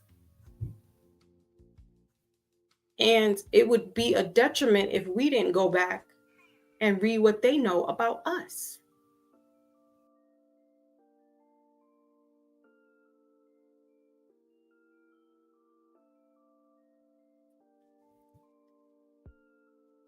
Hold on. I'm sorry. I don't know what the heck. I don't know what my StreamYard. Hold on. You know why. Yo, what just happened, Foxy? Every time I keep telling them, are you serious? Did you really just get like, Foxy? I wasn't touching nothing. I know it wasn't you. I got booted out. I was panicking because I'm like, I gotta pull her back up. What the heck? Hold on. And I see you in the back. You still talking? Yeah, it wasn't you. I know. Because we're tapped in. We're the celestial beings. We are the original beings, the original people, the spiritual people that we can tap in. Yes, and X-Men, like I found this out years ago, but X-Men was in the likeness of Malcolm X and Martin Luther King, Professor Xavier and Magneto. Now, why would they go and do that? See, so they know there's a show, and I'm going to digress with this because I'm going to leave it on a spiritual note. There's a show on Netflix, and I don't know if it's still there, called Supercell. And I watched this maybe about 6-7 months ago, and it's about these black children. They're not really children. It's like a teenager, and then they're like young adults. There's 5 of them. Yeah, I know what you mean. Yes, and each one of them all have sickle cell anemia or the sickle cell C trait, and they all start to tap in what it's like. It's a lightning bolt that goes off on them, and the government knows about them because they're following them to see what powers that each one of these 5 people have. That's going to start to ignite, and it usually happens around adolescence to late teen and then to adults, right? So anyway, I found it very interesting that they would do this show of melanated people. And it's British. It's filmed in the UK, England rather. And they know that Black people historically have sickle cell anemia or the disease, and it actually is. If you have the disease, it actually can take you out of this world. But I found it very interesting that they used it in a positive light and made you a superhero with this illness and superpowers. But they also want to use your powers now to harness and get into whatever they're trying to do. So it's a very interesting. I think they're going to come out with a season 2. I don't know how soon, but I found it very, because you're talking about the Marvel, basically, like I got you on that, but well, they weren't like, there wasn't like a bug like gamma rays or anything that hit them. It was like their mothers or fathers, because it was any Black parent that had the C trait, the sickle cell trait, or the disease, is the kids would come out with it, and the kids were getting their powers by anger was forcing them to bring out this power. So the government was like watching them to see who, which one had this, and each one of them had a different power, but it was like anger that brought their power out, and they were like, how the hell did this happen? So it was already in them. That's what I'm trying to say. It wasn't like a bug bit them like Spider-Man. This was already in them. And they made a show. It was already DNA coded. Yes. Yes, DNA coded, right. Already. That is amazing. Our DNA code is different from theirs, and they know this. Yeah. And they know this. They sure do. And it's always going to be. I just left it there. I just want to know this now. I mean, whenever you got to go, you can go. I want to speak about this for a second. Me personally. I've always been curious. I've been trying to figure out what is the biggest fear about us, because one thing that I know is that the history of the others is, if they can't conquer it or understand it, they say kill it. Let's just be for real. That is the mentality. If I can't conquer it, if I can't understand it or be a part of it, then I'm going to kill it.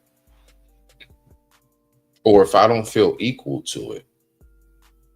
And I do recognize, I personally see how there has been very much so a large, we need to make sure that you don't remember. I don't want you to remember. Now, this is the one thing that I know. Now we go back to the ancient African parable. The brain never forgets anything. It's just sometimes the mind fails to recall. All right.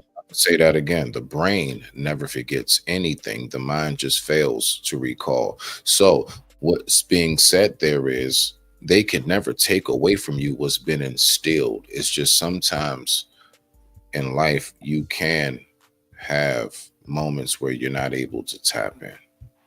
There are things that will be able to keep you from being able to look, man, let me tell you something, man. Let me tell y'all some like real talk, dog. Like real talk. Do you know when I really felt the most spiritually inclined? And I said it before, when I was like in my teen years. And this was during the time before social media, before beats on the rap music changed and everything else, like when it was still somewhat at a norm. And I'm so serious when I tell you, like, I remember once upon a time, like, I was really able to like tap in. When I prayed before I ate, it felt different. Like, let's just be for real, people. Like, even when we say we pray, right? I remember once upon a time praying really felt like praying. I remember once upon a time we actually watched what we did, not because of social media, because we was always told, you know, grandma and them can still see you from the other side. You know, auntie and them watching you. You know, your father, you know, your mother watching you. I come from them days. I come from them days when we real deal had actual the same amount of guilt and shame doing something before social media and before you was put on, you know what I'm saying, like a viral video. The viral video was us looking up to the clouds and being like, I'm sorry, auntie. I'm sorry, granddad, whatever. Like we real deal used to look up to a sky and talk to our ancestors, dog. Y'all don't get it. We have been disconnected. And I know this is something I know to most of us is boring because it's not messy. It's not, you know, it's not the typical, but that's what y'all don't get. You find what's being said either boring or not interesting because that's how well the master plan is worked. Right. Point where you don't even find it to be interesting to hear what it is that they've done to you, me, and the rest of us. Now watch this. I'm going to say this part. I swear on life, because I'm trying to tell you how much what has happened. What they did was they made sure that they perverted everything. You know, now watch this, right? Watch this. All right. So this is what I'm going to do. How everything's been perverted. I'm just going to play something. Watch how much they perverted our minds. You know what I've actually been doing, people? Real deal, to get back into, I guess you can say, let me figure out how to word it while I look for this. I got a lot of stuff on my stream, on my stream, y'all. Hold on, give me a second. What I've been trying to do is I've been trying to figure out, oh no, I just got to go here. I got to show. I've been trying to figure out, how do I unpervert my mind? You want to know what I would say for most of us, the greatest challenge to unpervert your mind is this right here. I've just been doing little stuff like this purposely. It ain't got nothing to do with, oh, Smitty is telling us he's this. Nah, I'm going to let you know how much they got your brain and how sick it is. Now watch this after this is done.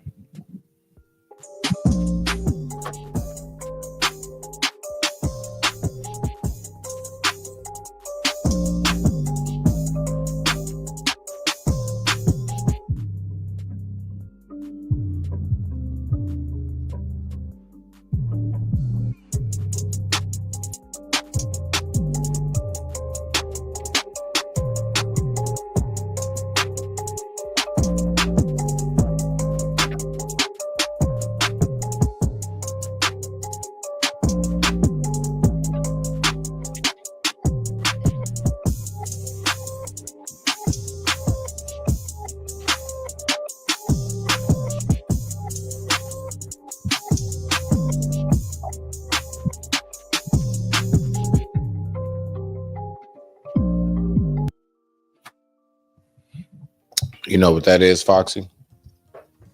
I had to step away for a second. No, I'm But letting you know. I saw what the which you was just showing right now. Yeah. I saw a glimpse of it. They perverted our minds so much to where I can't enjoy what I used to love so much as a child, and that was a rainbow. Gotcha. Yeah. Now watch this. Do you know what that really is? It's God's promise. Ooh, come That's on it. now.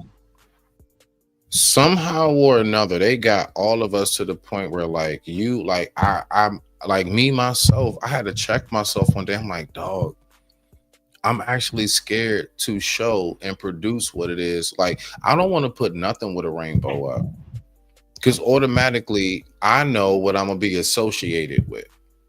But here it is, as a child, man, we used to actually try to like run. Like, you remember when like the water hose in the summertime or something, to go with that rainbow? And we love that, man. Like, we would stare at it in such amazement. I would draw them And in they my just little perverted. third grade pictures. I would draw the little rainbow and the sunshine and the birds in the picture. And they perverted our minds so much, and that's what I'm speaking about when I say they don't want us to tap back in. I want you to really think about it. Do you think that them choosing the rainbow, which was known as God's promise, is that a coincidence that that particular, I'm not trying to go off into that too much. I'm just saying, as an example, look at what we can't enjoy no more. Look at how much grown men used to, just talk. And now every little thing we say pause, because we're so insecure about talking. Look at how much everything has been perverted. They've taken the innocence out of everything to the point where you're not able. So listen, if you can't enjoy who you are, how able are you even be able to begin to tap back into who you really were or should be? If I can't even enjoy just talking without being corrected on every little teeny thing, whether it's politically correct or pause, no Diddy, all of this. What's that, a rainbow? I used to love that as a kid, dog. I swear on life. Like, let's be for real, man. We used to love as kids when we saw like that green, yellow, purple, blue, all of that. We love that shit as a kid. Lucky Charm, cereal, Tricks, Fruity Loops. All of this is rainbow colors, dog. Let's stop it. Fruity Pebbles. We can go on and on with the endless examples. Care Bears. Endless rainbows in Care Bears. Care Bears.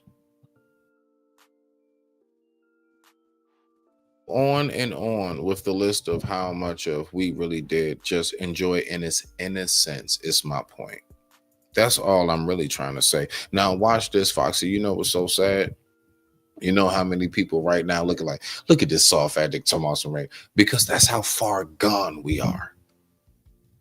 Do you not know that there will be way more people who's going to hear what I'm saying right now and they was going to reject it, or they're going to make fun of it or try to clown it, as opposed to really tap back in and recognize that's how they got us by the balls. God damn it. No pause. No pause. Like, really? Because we just talk. Right. No perversion. Let's start that one. No perversion. No perv. All right. No perv. Let's go ahead and start that tonight.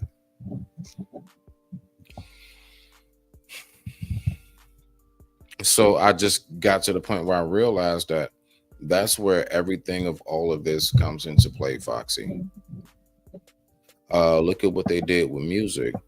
They got it to the point where it's all perverted. Once upon a time, we had female hip hop artists who had more of the aura and energy of a sister like yourself. It's just, we just handed you a microphone one day. Now everything has to be basically a stripper, or you got to be that chick that's just so far gone in the streets that, yeah, you might be ladylike, but you green for the dudes that only are about drilling and killing and stealing and everything else. And that's not the entirety of us. Don't nobody get me twisted. We don't play them games, right? But my point is that I find it so fascinating. Why is it that we're so quick to shy away from speaking about what really is the issues a lot of times? And that's the main thing that I just wanted to tap on that small piece real quick, because it's very, very interesting to me personally. Foxy, I'm gonna just be real with you, beloved. I just can't seem to understand why. Like, why is it that for whatever reason, whenever I notice, right, like even down to this whole Carmelo Anthony case, right? Man, I got so much to say, yo. Y'all just gonna have to bear with me. I'm sorry, yo, because I'm about to go in. I'm sorry. Take your time. You know what I peep? Hey, sis, man, I tell you, do you know what I peep? The very, very moment that we actually, now people will say, now, whether you think what the money was raised for was right or not, whatever. You know what I peep? I peeped that it was very, very refreshing to see, you know what? We do stand up for us. For them to be able to raise as much money as they did, like less than a week, I'm like, go ahead, black people. Like, I mean, to me, that all I saw was, yes, we do know how to get together. Because the fact is, we got endless stories of where the others have clicked together, right or wrong, indifferent or not. So let's just settle it in this form, okay? My peoples, like real talk though. All right. Let's just say he was wrong. Let's just say he was to be found guilty. Considering the track record, I don't see why we would continuously try to paint the narrative of he is so something horrible, indifferent, and everything else. Where here it is. I mean, do you not know how many white folks showed up on behalf? Listen. You know how many white people showed up on behalf of Jeffrey Dahmer? I'm sorry. Let me say that again. Yeah, going back and look at it. Do you not know how many white people showed up on behalf of Jeffrey Dahmer? And y'all want to sit up here and talk to me and anybody else about who it is that we're deciding to go ahead and show some gratitude to? Why? Because I recognize somehow or another, Foxy, even though it might have been skipped or whether it's passed down, the discipline and diligence that young man was able to have throughout basically his entire life, all the way down to putting his life on the line, that's what we used to do every day. And you know what? You know how many times we were hung? You know how many times we were persecuted because all we did was defend ourselves? And once upon a time, we did not have a justice system that would hear that out. And now here it is today in 2025, we finally have it. And do you know who's screaming up and speaking on it the most against it? Our own. So do you know what that tells me, Foxy? Going back to that book that you held up earlier, that Willie Lynch, whether it's fake or not, Foxy. Right. Look at how much the damage itself is taking place. They don't have to do shit, Foxy. They know we got enough of your own that's going to be like, shut up. And they're going to hit the hard ER just as much as the white folks themselves. That's what's, and you know something? Me, because I love my own so much, I'm not even mad at it. I'm heartbroken more than anything. It's disheartening. Like, it's like, damn. Come on, y'all. Like, you know, we need as many numbers as possible. Don't we say all the time we're already the minority, what, 13, 14%? Do you think we have any room with knowing that it's another whole 70 some odd percent or more? Do you think we have any room to be divided from light skin to dark skin, hood to suburb, right? Fat, skinny, good hair, bad hair. Do you think we have any room at all to have a diversity court amongst ourselves? Boy, and when those things happen, I just sit back and I'm so thankful for the third eye.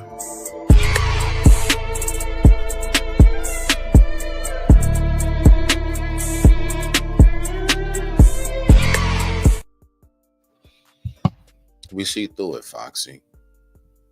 And you know what's so sad about it is it's not the others that laugh at what I'm saying. You know what the others say? Oh shit.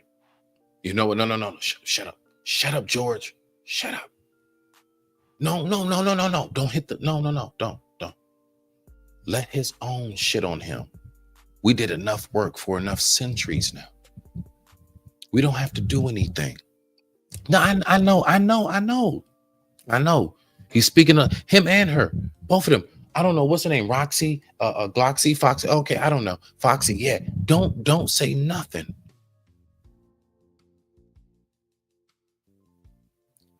Their own will attack them. Their own will shut them up. Their own will not support them. Their own will make sure that they let it be known our message resonates.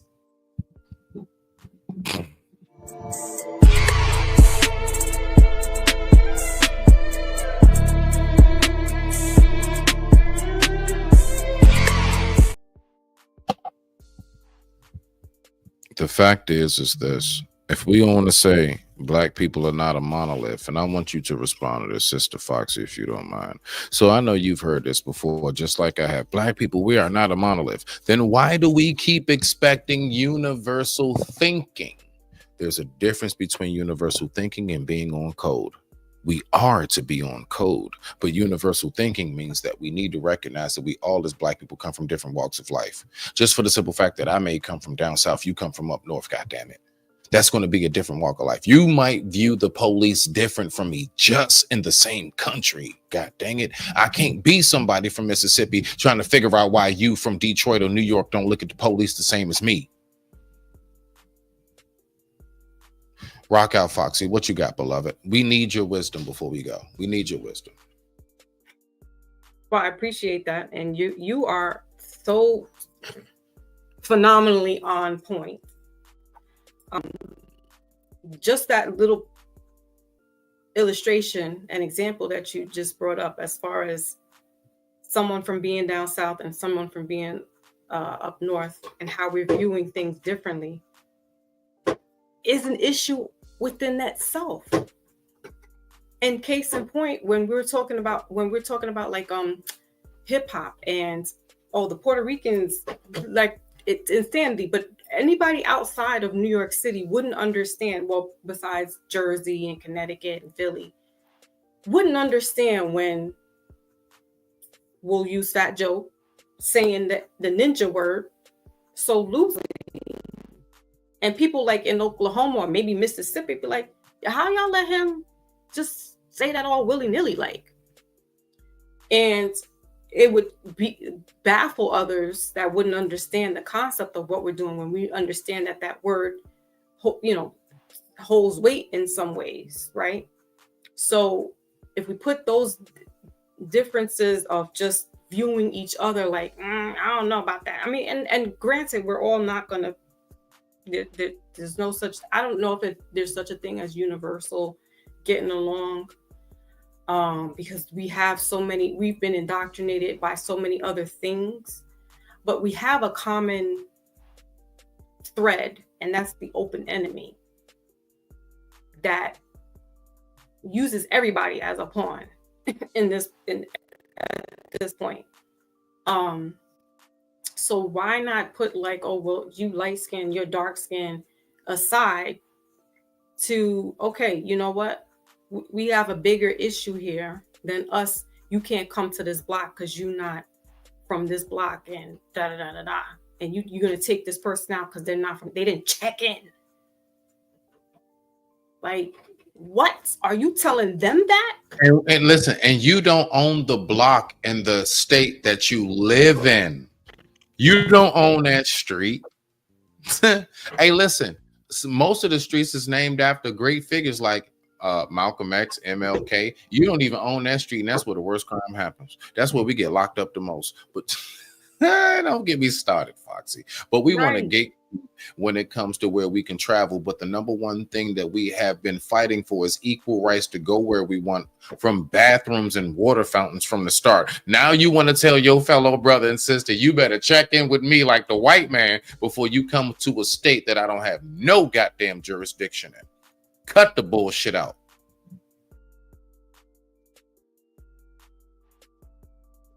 That part. You got the floor. I was giving it back to you. You got the floor. No, I'm saying I'm agreeing. Like that part, we don't even have that. So how can I be sitting here talking about, I'm gonna check in with you? What? Listen. We need to check in with each other and see what's going on, and realize that we're only hurting each other because Chicago's got those issues, Philly got them issues, Baltimore got them issues. How are DC. we supposed to do that? How are we supposed to do that, Foxy? When the thing is this, beloved, what I've noticed is that you want to know the number one thing that I've realized they got us on when it comes to us, right? Ooh, they've made it nationwide to where the language will be so diverse to where it affects us. Now, I want you to see where I go with this, okay? They made it to where the language is so diverse to where it affects us. So now we don't know how to be on code to something where every single thing we say, we have a different definition of. So what they did was they made sure that they mixed up the languages.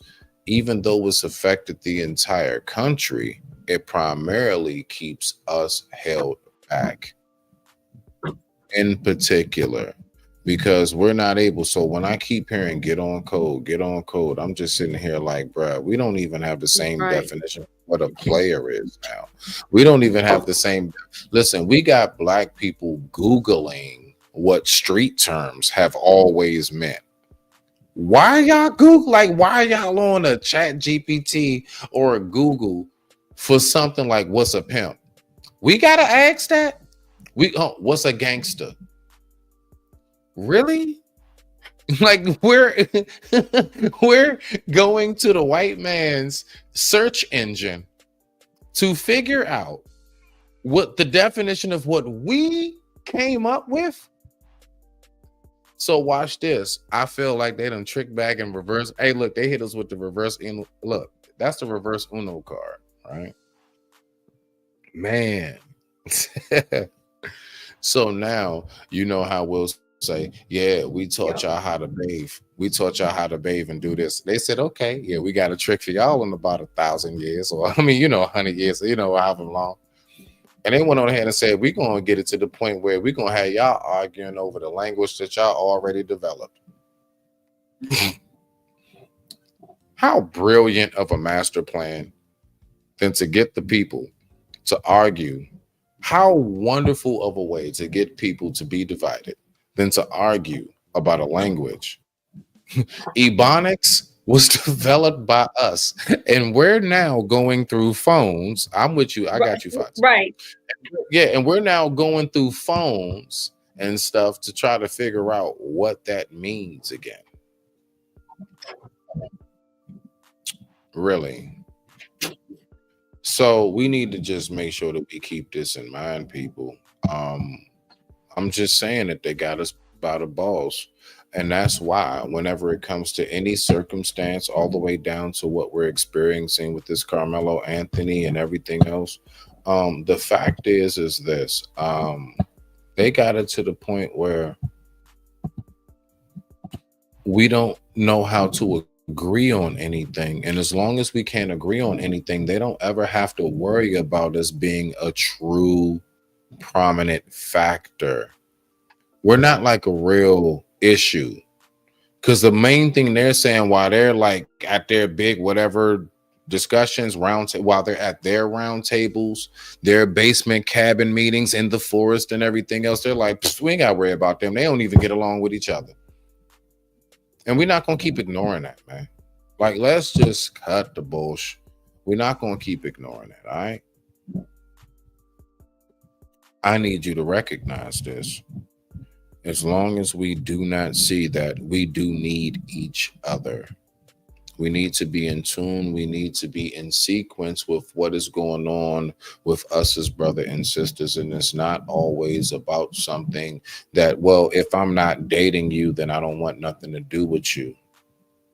Do you not know how many times I've met somebody I never knew and come to find out they were connected to like half the people in my family? Now, imagine if I just rejected that person just because I didn't know them off jump. You don't never know, like when you really get to knowing a person, what their beneficial, what their benefits to your life could be or anything. You don't know what I know. You don't know how good I am at something, and you as well. This is why I don't just come off reckless to my own. You want to know why? Because I recognize how valuable we are. Now, to land it right here, Foxy, and you got the floor. What is the difference between strength in numbers and divide and conquer? When you hear that, strength in numbers, divide and conquer, give us your personal elaboration of what your definition of that is.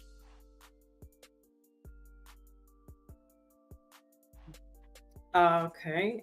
Strength in numbers would be, we're doing here. 6, 10. Those are numbers. And divide and conquer would be somebody either within the camp or outside of the camp coming to dismantle what we're building here. And then not only have they divided, but then they're going to take us separately and enslave us to whatever they got going on. Okay. I like that. So this is the absolute final segment. Now, I don't mean to put you on the spot, Foxy.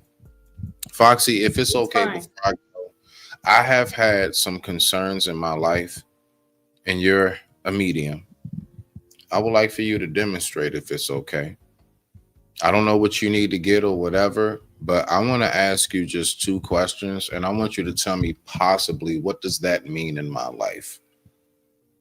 And that's just my way of, hopefully giving the good people of your expertise on how all of this works. All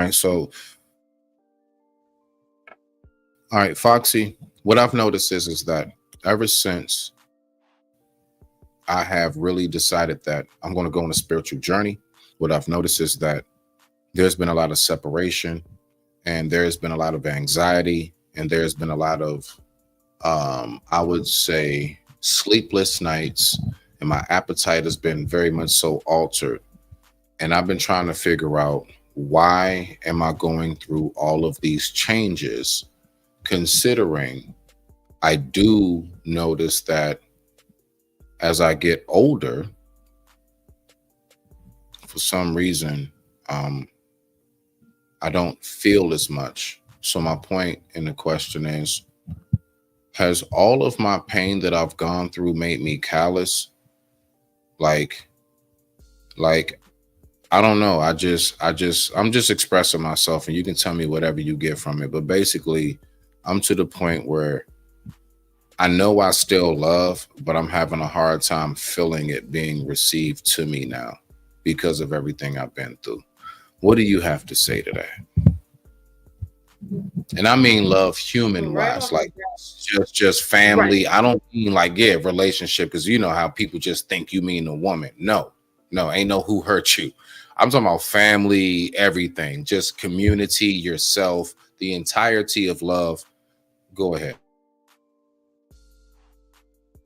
What I saw in my mind's eye or in my spirit eye, there's a guardian there.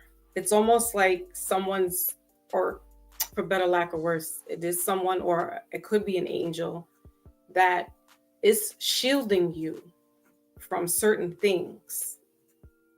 And because you can't see it, or maybe you have seen, but it's for your benefit and protection. And so therefore it comes off as, why am I not being able to love like I used to, or love like I want to, or love how it should be? But because there's some kind of, think of it as an invisible force field protecting you as you're special. So not everyone or everything has its right to be near you as you're coming into this awakening, or you're being elevated in a different way, in a spiritual way. And when that happens, Why does it have to be so painful? Why does it have to be so isolating? It's boot camp. It's boot camp, because that then gets you prepared for another journey. It gets you prepared for what's to happen on either on the other side, or just on what's the other side of once we come out of this boot camp. And it could still be on the physical, because I had to go through that. I'm almost done my cycle, where deaths and cutting family, blood family,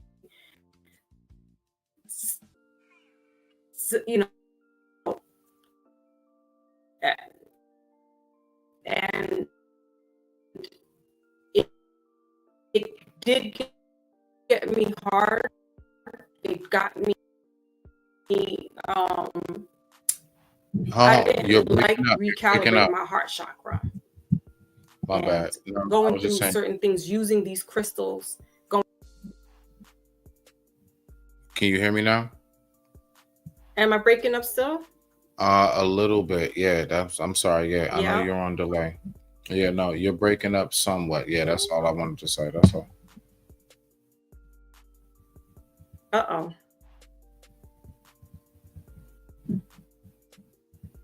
You good? Huh, say something.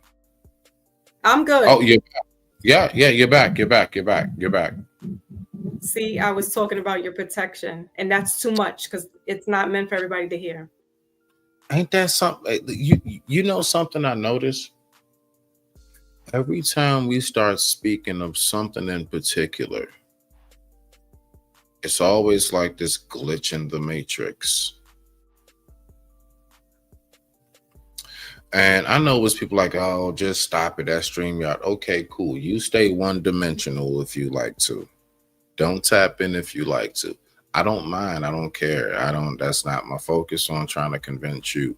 My focus is for me to learn. I want to learn. That's it. And I peeped that. I noticed how every single time we get to speaking about something in particular, it just starts to fumble. You know what I noticed? I'm really starting to wonder, when we talk about this whole algorithm, I'm really starting to wonder, like, is this something that's really is it something that's really a true, like, you know how they say, like, one day will AI take over humanity and so on and so forth. And I'm not even trying to go too far and deep, but what I'm saying is,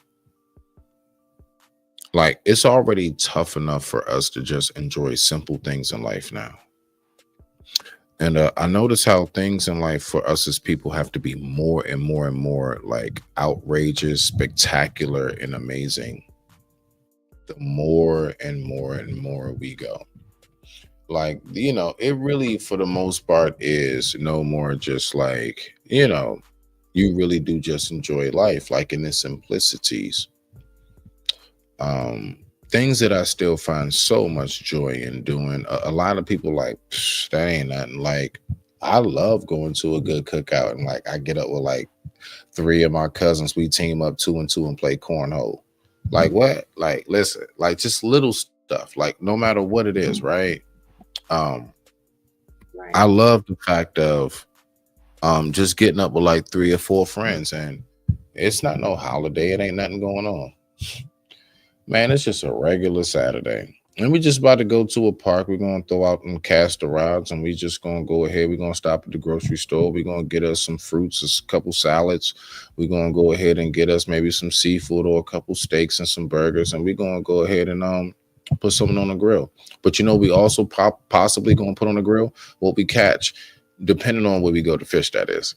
Yeah, we also going to do that as well. Like, I know what it's like to, like, just live off the land and to just really enjoy what the fruits of life have to offer me. And I noticed that we don't want no parts of that no more, Foxy, at all. We just don't. We don't want no parts of that no more.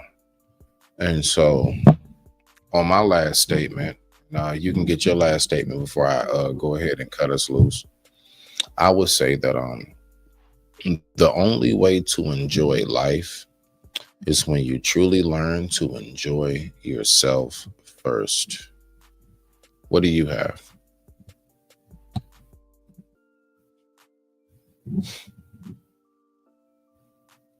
You're on mute. I don't know. Echo. There we go. I'm sorry. There we go. No, I said I would have to echo what you're saying, because that's the truth. Like, we also have to live while we're going through the outside interference. We have inside interference, but we have to be present in the moment. And sometimes it's hard if there's something detrimental that's happened in your life where you're just like, I don't even want to show up. You don't have to show up every day, but try to be present, because there's so much other stuff going on. And if you're not showing up for yourself, you can't expect somebody else to.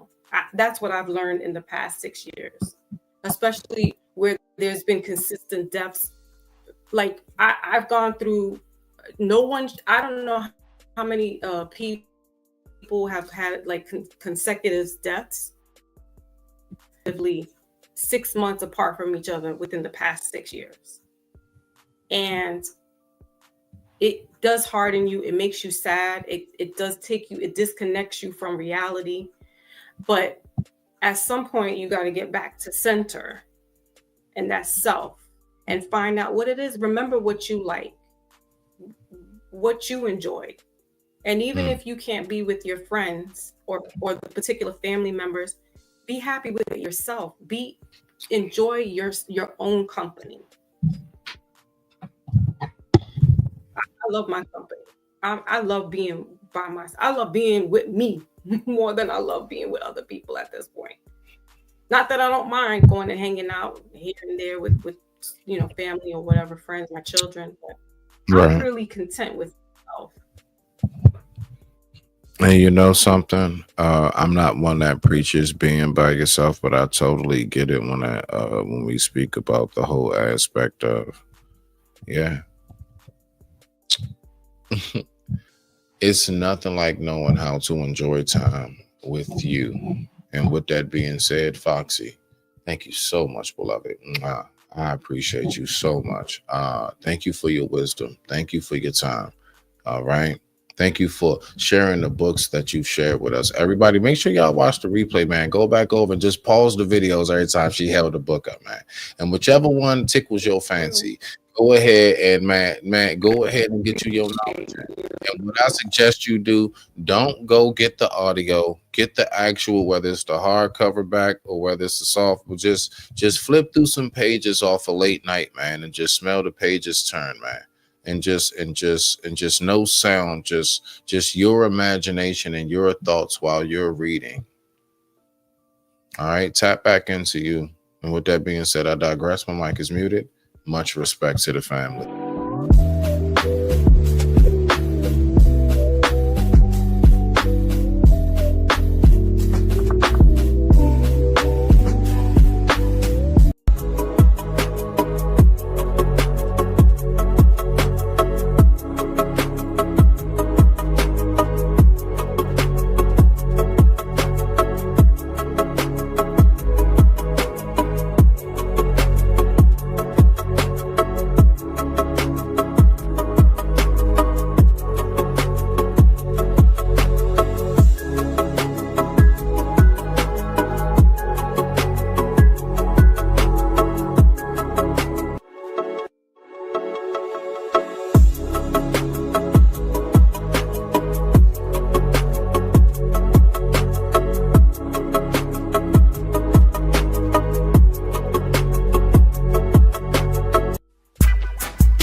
Get yours, nigga, cause I'ma get mine.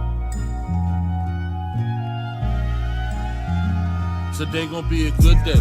Jack gon' keep it playing from the Genesis. As I'm blowing dope, being broke my only nemesis. Remember when it wasn't all good, I used to reminisce. Felt like I was going through hell with no deliverance. Niggas throwing salt in the game, condoning ignorance. But when it's really in you, not on you, we know the difference. Nigga ain't no willing and dealing, we really killing shit. My brother passed a shooter like Luca, he gave me 10 assists. Nigga, I was Dennis before you knew what a menace is. Now I just spread love to these bitches, ho, I'm a feminist. Way they running back to the dick, they think they Emmitt Smith. No real player gon' break it, that shit be imminent. Yeah. Nigga, we was trapping out the tenement. Niggas ain't hard, they just loud, them niggas impotent. Ain't in it for the glory, my life story is intricate. Don't crash out for the money and watch the niggas you get it with. I say it all, cause I'm past the point that I'ma play with y'all. And as the president, I'ma have to revoke your player call. Don't think the nigga ever was real, and he gon' stay a fraud. Don't think a nigga bluffing is not nothing to break them all. Saquon, ho, it's not nothing to shake them all. But with no street clothes on my bed, ho, better take them all. Just get that cheese, breaking that bread, and I can stay involved. You wanna look sweet in my side seat, got to pay the cost. I got dope and cheese, I'm smoking G's. While I was scaling dope and weed, y'all been yelling broken knees. You gon' do it, baby, do it, gotta hold and squeeze. For real, it's cold out here, one of you hoes gon' freeze. Rob the reverend, call the blessing, hold your nose, don't sneeze. Poop, nigga. Oops, nigga. Pull up in that bitch shit like I'm too big for that coupe, nigga. Too legit to quit, no, I'm just too legit for you, nigga. Twin Towers feel the power when we speaking, nigga. Cope like I was in the Ghost with Tommy Egan, nigga. If your bitch looks suspicious, she probably creeping, nigga. If you heard the shit before, it's probably beating, nigga. Don't ask me about no money, I'ma tell you, let me hold something. 60K and Debbie walking around like I don't owe nothing. So-and-so got shot up, I just act like I don't know nothing. I call love, but we make a hit and this a home run. Clean up in the kitchen, we can't have no dirty dishes, cause it's roaches outside and we cooking if they don't sniff it. Took a shot in the dark, I just went for this shit. Why aim for the stars, go forward and get nothing. Somewhere there's a young nigga on the same thing. Suggested advice, I tell him do better. Baby mom pregnant, I was turning 18. Ain't even focused my mind to getting cheddar. So I quit this rap shit, quit chasing my dreams. Fuck it, get money off of hoes and the fiends. Fuck it, get money, then turn around, blow it. If I was my plug, man, I wouldn't even throw it. Maybe I would get money, you know it. Really had the city for some summers with the lows, yeah. Going down the wrong way, niggas getting smoked, yeah. I ain't even tell you about the times I was broke, yeah.